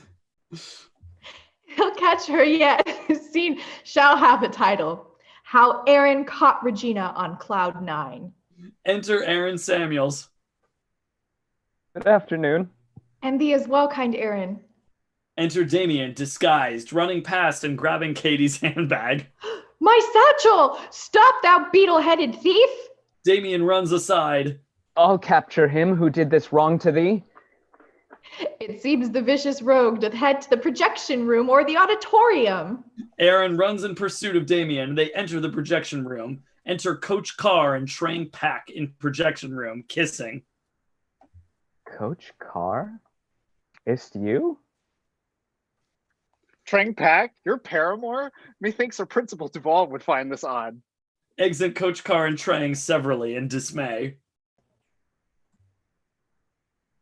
This is the second time this hapless room hath lured me to a scene uncomfortable. I must avoid this chamber, come what may. Exit Aaron. Damien walks from the room and rejoins Cady. Enter Janis Ian. Companions, wherefore did we three conceive we could Regina trap with seeming ease? In matters of deceit, we're amateurs. Oh, fie upon it. Never till this day have I been touched with anger so distempered. Nay, though we fail, we merely must regroup. We yet must think outside the confines of this tiny box wherein our minds are trapped. Damien looks in Cady's satchel. Within thy satchel, what are Kalteen bars? Nutrition bars that come from Sweden's shores, with which my caring mother often helps the Afric children to increase their weight. Unwittingly, thou hast the perfect plan. Pray give these to Regina, for the bars will hang upon her waist like a disease. If she hath caught the Cady, then it will cost her 1,000 pounds ere she be cured. Behold, she cometh with her horrid friends. Go, Cady and Kalteen, complete thy work. Damien hands the bars and satchel to Cady. Exit Janis and Damien. Enter Regina George, Gretchen Weiners, and Karen Smith. Regina, she to whom I long to speak. I know thou hast attempted to lose weight, and I may have the answer thou dost seek. Indeed, say on. These are nutrition bars. My mother useth them to shed her weight. Mayhap they can assist thee in thy quest? I pray thee, let me have one from thee quickly. Regina takes a bar and begins eating it. That language on the package, is it Swedish? Not since IKEA have I seen such words. They come from Sweden, where the girls are thin. Unique ingredients are found therein, which are not legal in our country yet. Ephedrine? Nay. Then phentermine? Nay, another element that burneth carbs. Thy carbohydrates gone within a flash, a pyre of health within thy stomach flat, which leadeth unto thinness in a trice. Most happily I'd lose a quarter stone. Why do they not object? They think 'tis true. Nay, by the heavens, what is this thou sayest? Thou art already thin, Regina. Tut, let us amuse ourselves in other sport. Make over Cady with the beauty session. They begin primping and preening Cady. 'Tis strange. When I am in Regina's presence, dislike of her doth grow each passing day, and yet I seek to rise in her esteem. Thy 9 brows are too wisp of Helen's own. Thy brow alone could launch 1,000 ships. Thou, Gretchen, step aside and let me work. I see the feelings swell in Gretchen too, how she doth long to have Regina's favor each moment that Regina's spectre groweth, for Gretchen tries the harder to impress. She knows 'tis better in the plastic sphere, even when she hateth every passing moment, than to be on the outside looking in. Whate'er our petty arguments and fights, to be among the plastics bringeth fame. We are forever in the public view, and everyone doth gaze with expert eyes, as if they know our secrets thoroughly. Enter Student 8, Bethany Bird, Jason, and Sir Duval above on balcony. The new lass, she has come from Africa. I witnessed Cady wearing pantaloons that cameth from some hardy army troop and sandals of the flip-flop fashion. Yea, I purchased army pants and flip-flops too. The last named Cady is most beautiful, but like even more so than Regina George. It is whispered broadly that Regina George steps out with Aaron Samuels once again. Canoodling, it seems, hath happened at Chris Eisel's party on All's Hallows Eve. Inseparable they have been ever since. And 'twere Jack and Jill, our school the hill. Exit Student 8, Bethany, Jason, and Sir Duval. Exit Regina, Gretchen, and Karen. Alas, possessed, even such have I become. The other day, as we did walk the halls, I saw Regina giving Aaron eyes, the two caressing cheeks and trading kisses. So jealous was I, watching them flirt so, I paid no mind where I was wandering, and fell headlong into a refuse bin. Oh, envy that doth lead to scorn and shame. At least 4/5 of every hour is spent discussing vile Regina with my friends, and 1/5 spent in hoping someone else shall raise the topic of the heartless wench, that I may talk about her even more, sans seeming so entirely mad and foolish. Enter Janis Ian. Ah, Janis, she hath taken to my bars, yet still I fear our plan moves sluggishly. When thou dost think upon her, it is plain she's not as fair as everyone believes. As she grows large, her breasts are magnified, vast milk jugs that could quench a legion's thirst. 'Tis certain everyone is bored of me and mine incessant griping over her. Yet how can I my feelings swiftly cease? The words pour forth sans remedy from me, like vomit from the mouth of one with plague. My theory 'tis that if thou cuttest her hair, she would be twin unto a British man. Thus have I heard, for thou saidst so before. Thy jabs thou dost repeat most steadily, much like an uninvited guest who knocks upon the closed door of a private banquet. Instead, why not come where thou art invited? Soon I shall have a showing of mine art. Wilt thou take time for this, thy double life, and give me thy support? I'd have thee there. 'Tis well. What is that smell that strikes my nose? Regina gifted me some fine perfume. Thou smellest like a baby prostitute preparing for a night of many trysts. Why, thanks. And now farewell until the next. The lass has changed, I fear, beyond repair. When first she did arrive, I welcomed her as if she were a long-lost sister come, a newfound needed friend for Janis Ian. Then did my perfect pair with Damien become a threefold miracle with her, the compliment ideal unto us both. Alas, she did not heed my warnings dire. With plastic life she hath become obsessed, so torn by her desire for pure revenge and her most earnest yearning to fit in, she cannot choose as one who sits upon a fence and will not jump to either side. She makes me sad, not marked or laughed at, strikes me into a melancholy eye. Okay, Cady, I would have my friend return. This court of plastic must, in time, adjourn. Exit Janis. Scene 3, at North Shore High School. Enter Cady Heron, Aaron Samuels, Kevin Napor, and Madame Norbury in mathematics class.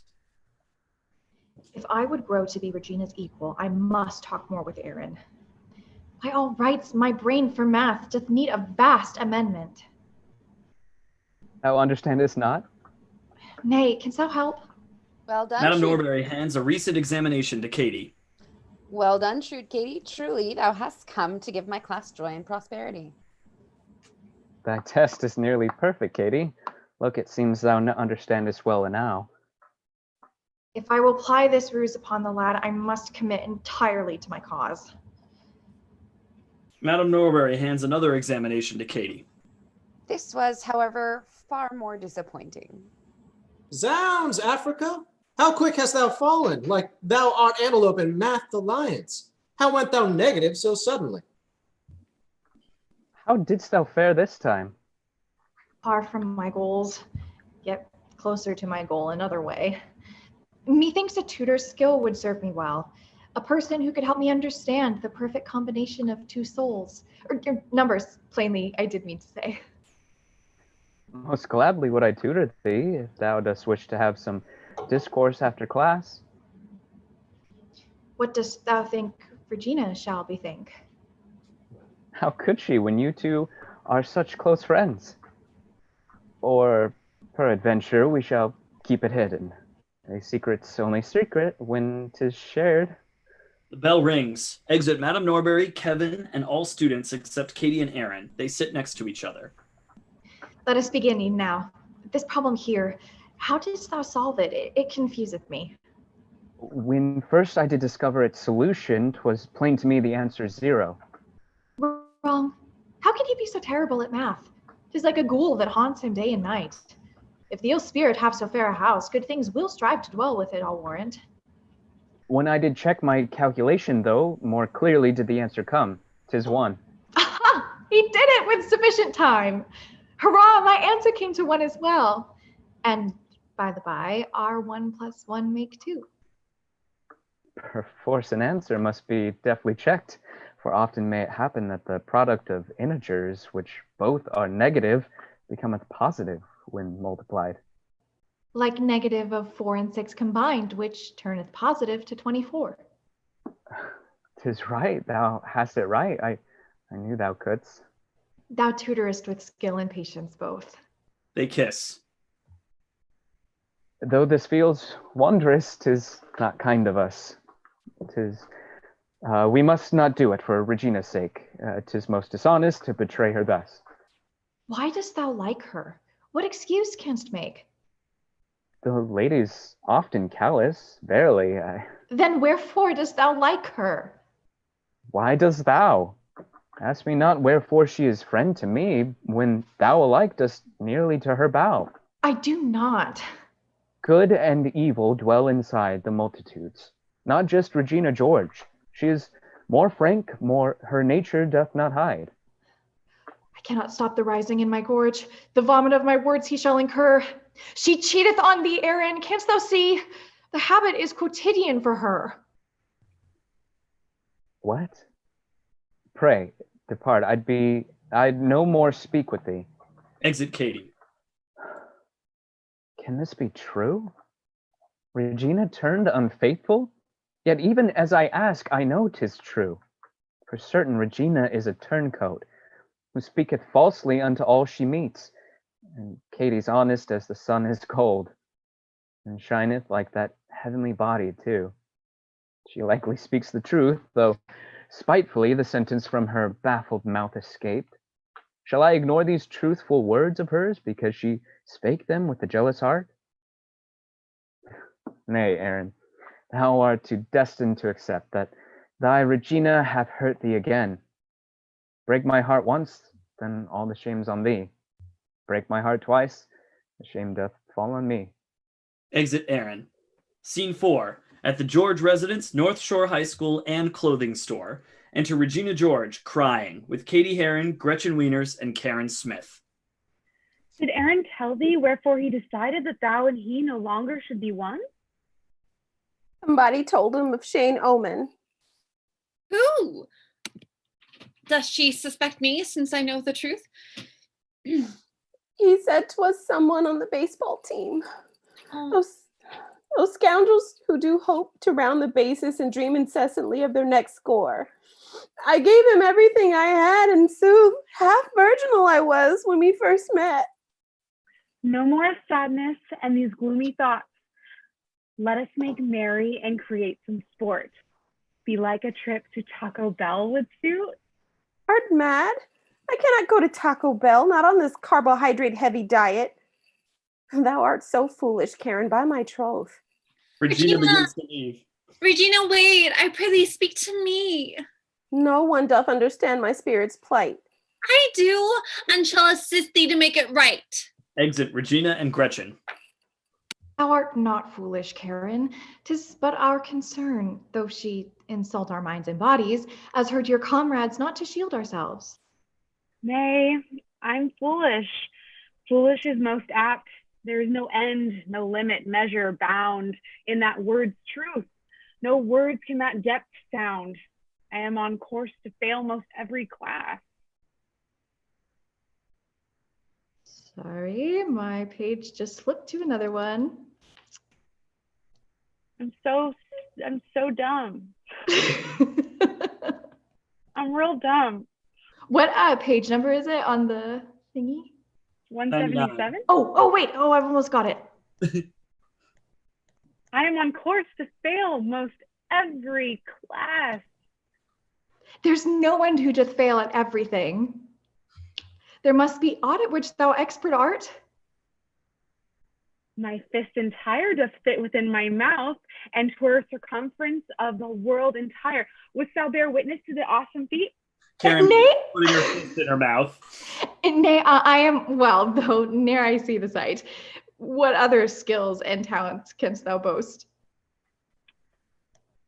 And thou can keep the confidence hereon? I am most nearly psychic, Cady. Yea, a fifth sense I possess. What does that mean? 'Tis almost like I have ESPN. My breasts are like a twin prognostic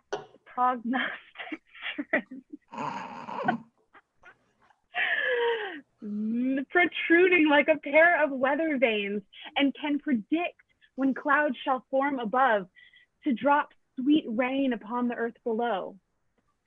Indeed. 'Tis most amazing, Karen, truly. Perchance, I should say more precisely this, they recognize when it's raining. Oh.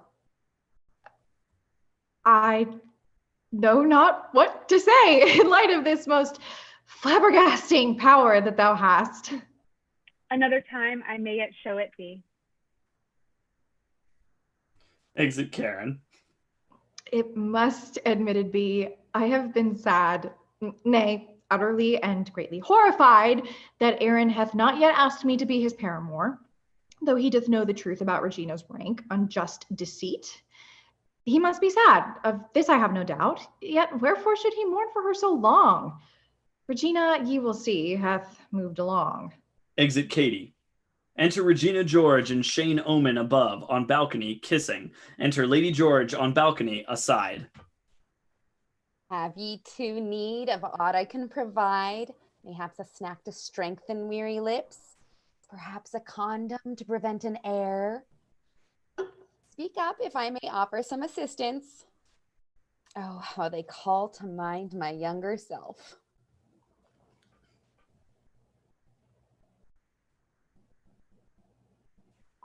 Carefree and innocent as wholesome lambs. Exit Regina, Shane, and Lady George. Enter Cady Heron. Regardless, what we plan proceeds apace. Sweet Erin hath dismissed Regina George, and unsuspectingly she doth ingest 5,000 calories each passing day. Attention now must turn unto her horde, the army she commandeth, formed of skanks. Enter teacher above on balcony. Enter Janis Ian, Damien, Regina George, Gretchen Weiners, and other students joining Cady in class. The nominees for Queen of Fling of Spring. Regina George and Gretchen Weiners, both. And then Janis Ian. What? What is happening? Hath all the world gone senseless in a trice? Thou art chosen by my chicory. 'Tis well that I did man the ballot box. I could not help myself. 'Twas easily done. Final nominee is Cady Heron. Exit teacher. Oh, Damien, what ruses hast thou plied? 'Twas not within our plan for me to garner a vote to be the queen of fling of spring. This was not my work. I tell thee honestly. The nomination hath been justly won. Look how she smiles, much like a blushing bride. Exit all but Cady. More time did pass as fling of spring approached. In January, thin Regina did place holds upon a gown for the event at an exclusive store named 135. Because she is a plastic, she required advice from all the rest of us, her friends, ere she could purchase it as she desired. Enter Regina George in a tight dress with Gretchen Weiners, Karen Smith, and a salesperson. Pray, someone zip the zipper on the gown. Then zip your mouths as ye do gape and judge. Karen tries to zip Regina's dress. It shall not close. The garment is too tight. It is a 5, already large enow. 'Tis peradventure marked with errant size. Say, Cady, how this end hath come to pass. The only morsels that do cross my lips are Kalteen bars, which thou hast given me. They do not work. Well, they do, yet 'tis a process. What thou experienced is part of it. This is thy water weight that fills the gown. Thou shalt float first, then drop a stone entire. The Kalteen bars have burned thy nasty carbs, resulting in a body run by water. When every drop of water in thee flees, thou shalt be naught but muscle, mark my words. 'Tis all explained upon the Swedish label. Thou speakest Swedish? This I did not know. 'Tis plain, for everyone from Africa come is fluent in the way of Swedish words. I bid thee, madam, hast this one size up? Another gown that better suits my friend? Apologies, for we are limited. We carry sizes 1 and 3 and 5. This is a store for slender women only.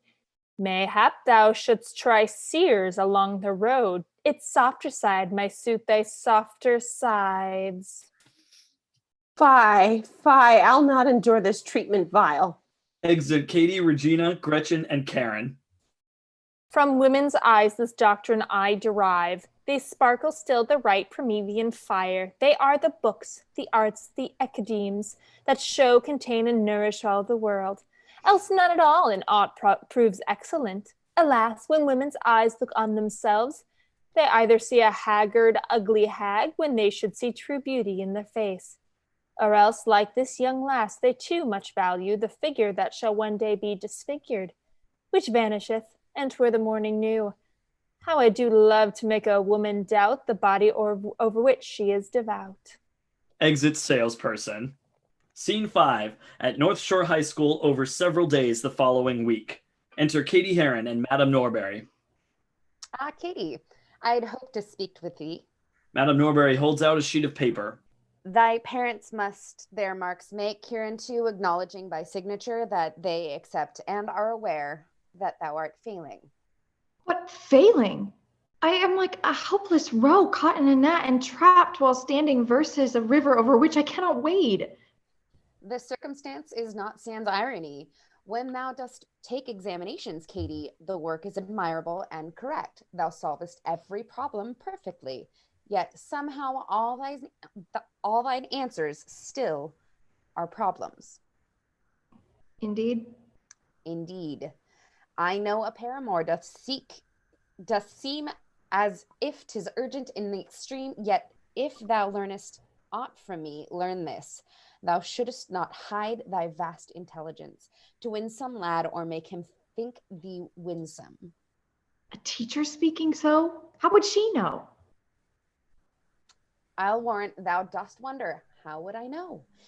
In love, unlucky, and recently divorced, and poor from being recently divorced, the only man who calleth me now is Randy, ringing from Chase Visa. Dost thou know wherefore this hath come to be? Forsooth, I am a pusher. I push people. My husband first to law school I did push. 'Twas nothing but a bust of busted hopes. And 3 careers I pushed myself to work, and this same progeny of evils comes from our debate, from our dissension too. We are their parents and original. Yet I shall push once more, though I should learn the honeyed flavor of humility, the essence sweet of one who pusheth not. 'Tis thou whom I shall push, good Cady, thou, because I know thou smarter art than this. Your speech hath honored me and moved me too. My thanks to you, kind Madam Norbury. If extra credit I may somehow earn, pray tell me, and it shall be done anon. Indeed I shall. Thou hast my solemn word. Exit Madam Norbury. Enter Regina George, Gretchen Weiners, and Karen Smith. What words had Madam Norbury for thee? For we did watch thee speak to her at length. I do despise the woman utterly. She plans to grade me low, whate'er I do, because I did not join her mathlete crew. The lady was quite queer in the exchange. I am a pusher, Cady, she did say. I am a pusher utterly. Ha ha! What doth it mean that she a pusher is? Perhaps like one who pusheth drugs. Is it so? Belike 'tis, Gretchen. Yea, most probably, for she declared she worketh at 3 jobs. 'Tis probable she selleth drugs to students to supplement her meager teaching wages and pay for her pathetic, sad divorce. Gretchen pulls out the burn book. Thine every thought and feeling thou canst write. Put it inside the book and free thy soul. Cady takes the book and begins to write in it. It seemeth I become a heartless hag. Yet 'tis an act, a role I play, no more. 'Tis merely pretense of a heartless hag. Although I write herein, pray judge me not. My thanks, kind friends. Farewell until the next. Gretchen takes the book. Exit Regina, Gretchen, and Karen. Enter Janis, Ian, and Damien. Holla, kind Cady, I have searched for thee. Last night I called on thee, thou answered not. Say, wherefore didst thou not return the call? Too busy was I, past all thought or measure. As sure as I have a thought or a soul, methought thou wouldst respond when I did call. No matter though, will thou require a ride onto my art show when the weekend comes? Alas, my time is to my parents sworn, with whom I must to Madison be taken. Apologies, I long to see thy show. The quick excuse rings hollow and unkind. 'Twould have been gentler simply to refuse. What of tonight? Wilt watch a film with all? Nay, not this even. Major sabotage of plastic shall I undertake tonight. How canst thou ply the sabotage sans us? Are we not thy companions in this cause? Wilt thou desert thy friends so utterly? We had tonight planned nothing in our schemes. Here I fly solo, like a pilot rogue. This plan is mine and shall be mine alone. The bell rings. Farewell. Go with my heartfelt love, kind friends. Exit Cady, blowing a kiss. Am I deceived, or doth this strange goodbye reek utterly of rank Regina scent? Hath Cady's fake plasticity turned real? Is she condemned to be the plastic's next? Whate'er this doth portend, all is not well. Shall we too lose a friend so newly won? Exit Janis and Damien. Enter Cady Heron above on balcony on the phone. Enter Regina George below talking to her. Enter Gretchen Weiners hidden listening on the phone. Regina, thou shalt hear what did befall. Our Gretchen doth believe thou art upset because she hath been nominated for the Queen of Fling of Spring, which else is thine. Me? Angry? Cady? Nay, it ne'er could be. Concerned I am for her well-being only. Methinks her nomination is a jest, some ruthless trick plied by a jealous fiend. When no one votes for her, it would be best put a finger in the eye, and she knew why. She shall melt down, and reckless shall become. Who then shall care for her? It shall be I. Employment in this field appealeth not. Thou dost not think she'll garner e'en one vote? The truth is, Cady, Gretchen is not fair. Why then should any vote for her as queen? The truth even has the frightful clanging sound of cymbals harshly beat by toddler hands. Yet truth will out, however loud the noise. The queen of spring of fling is ever gorgeous. 'Twill not be Gretchen for that very reason. If there were any justice at our school, perchance sweet Karen would the honor earn. Yet no one e'er has Karen on their minds, for she is wanton as the grass is green. Now I have kept thee long, and now indeed I must to bed to take my beauty sleep. Exit Regina, hanging up. Come forward, Gretchen, thou hast heard the whole. She is not mad at thee, if 'tis some comfort. Hold bravely. Art thou well? Pray, Cady, soft. Gretchen calls Karen. Enter Karen Smith on the phone. Although I was inspecting my backside, as is my wont when eventide doth come, the ringing phone has called to me. Hello? If someone spake ill words about thee, Karen, thou wouldst insist that I tell thee 'tis true? Nay. Even if the someone were thy friend, or else a person who did act as such? What art thou asking? Oh, the other line doth ring. I bid thee wait while I make answer. Karen switches to another line. I shall not take this any more. But Gretch, I'd see thee whole, no more abuse it so. Hello? Enter Regina George on the phone with Karen. Let us make merry with the night. If thou shalt go along, we two shall frolic. We shall. Yet Gretchen holds upon the line. Invite her not. The last doth drive me mad. Hold then. Make haste. Regina 'tis who called. She would the town paint red with me tonight, and did instruct me not to tell thee so. And thou dost love me? Go thou not withal. Yet wherefore? Thou wouldst not the answer here. Oh, tell me then, but hold thou first, I pray. Karen tries to address Regina, but speaks to Gretchen. By God, the lady doth annoy me so. Who doth? Who is this? Gretchen, as thou knowest. Of course, as I do know. Pray hold the line. By God, the lady doth annoy me so. How well I know the truth of these thy words. Release her now that we may fly anon. What is thou wouldst tell me? Gretchen, speak.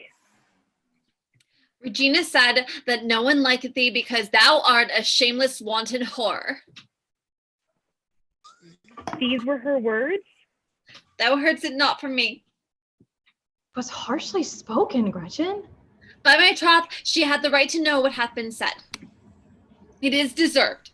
Regina's only gift is to devise impossible, harsh slanders, and none but libertines delight in her. Exit Cady and Gretchen. Alas, Regina, I can't go out. I am unwell, and thou canst hear. Boo, whore. The words fall from the horse's mouth. What devil art thou that dost torment me thus? This torture should be roared in dismal hell. Though I am not intelligent, I'd not receive such scorn. I may not be a smart lass, but I know what love is. It is not this. Exit Karen. Enter Cady Heron in the school cafeteria the next day. The revelations that came yesternight shall surely shape our conversation when our group doth share our luncheon presently. Enter Regina George sitting with Cady. Enter Gretchen Weiners and Karen Smith severally. Enter other students. Regina, we would speak with thee at once. Is butter such as may be called a carb? Indeed. Eat thou each stick upon the earth. Regina, thou art in sweatpants arrayed. 'Tis Monday. And? Thou hast transgressed our rules and are not welcome to be seated here. What error? The rules ye broadcast are not real, but are like morning fog that dissipates when light of day doth break upon the ether. Thou called them true when I did wear a vest. A vest that was disgusting to mine eyes. Thou mayest not, shalt not, cannot sit withal. These sweatpants are the only garment that fit the fuller body I have bred. Humiliating revelation in this. Yet still they are not moved to show compassion. I shall depart thee, and yea, shall have it so. Walk home, you wenches, I shall drive thee not. Regina stands to walk away and bumps into student 8. Watch where thou goest, opus lump of fat. All laugh. Exit Regina in dismay. What shall we do this weekend? Tell us what? Alas, my time is to my parents sworn, with whom I must to Madison be taken. What? Do not leave us. We are lost sans thee. They purchased tickets to some grand event. What, Cady? Shalt thou leave us all alone, the sole remaining prop of our young age? See how they follow me like wayward sheep. Have I become the new queen bee to them? And they my workers who would do my will? Have I my stinger honed and formed this hive? Perchance I can escape mine obligation. Oh, do for our sake. Take our many thanks. Be welcome, Cady, till we meet again. Exit Gretchen and Karen and other students. How shall I tell my parents of this plan? The trip to Madison is not untrue. I fear they'll be dismayed if I refuse. Enter Lady Heron and Sir Heron. Beseech you, father, mother, hear my plea. May I stay home from Madison this weekend? My comrade Janis hath an art show then. I would attend it, show her my support. The tickets we did purchase months ago, and thou didst love Lady Smith Black Monvoso. She is my friend, and I have given my word. Methinks Cady hath grown old now that she one night without us may endure. The flower kept too much protected shall now learn to flourish by the sun's bright light. Oh, father, many thanks I give to thee. Thou art our daughter, and doth have our love. Exit Lady Heron and Sir Heron. Have I discovered how I may control each person I encounter in my life?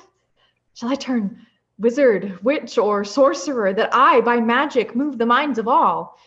This might is daunting and intoxicating.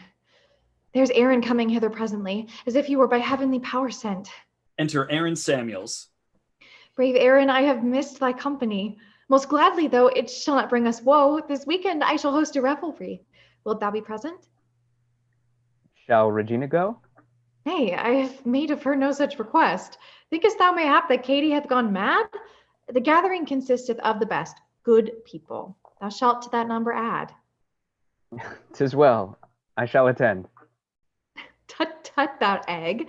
Thy tunic's masterfully woven too. Oh, think that not an afterthought, I beg. Until the party I bid thee adieu. Exit Aaron.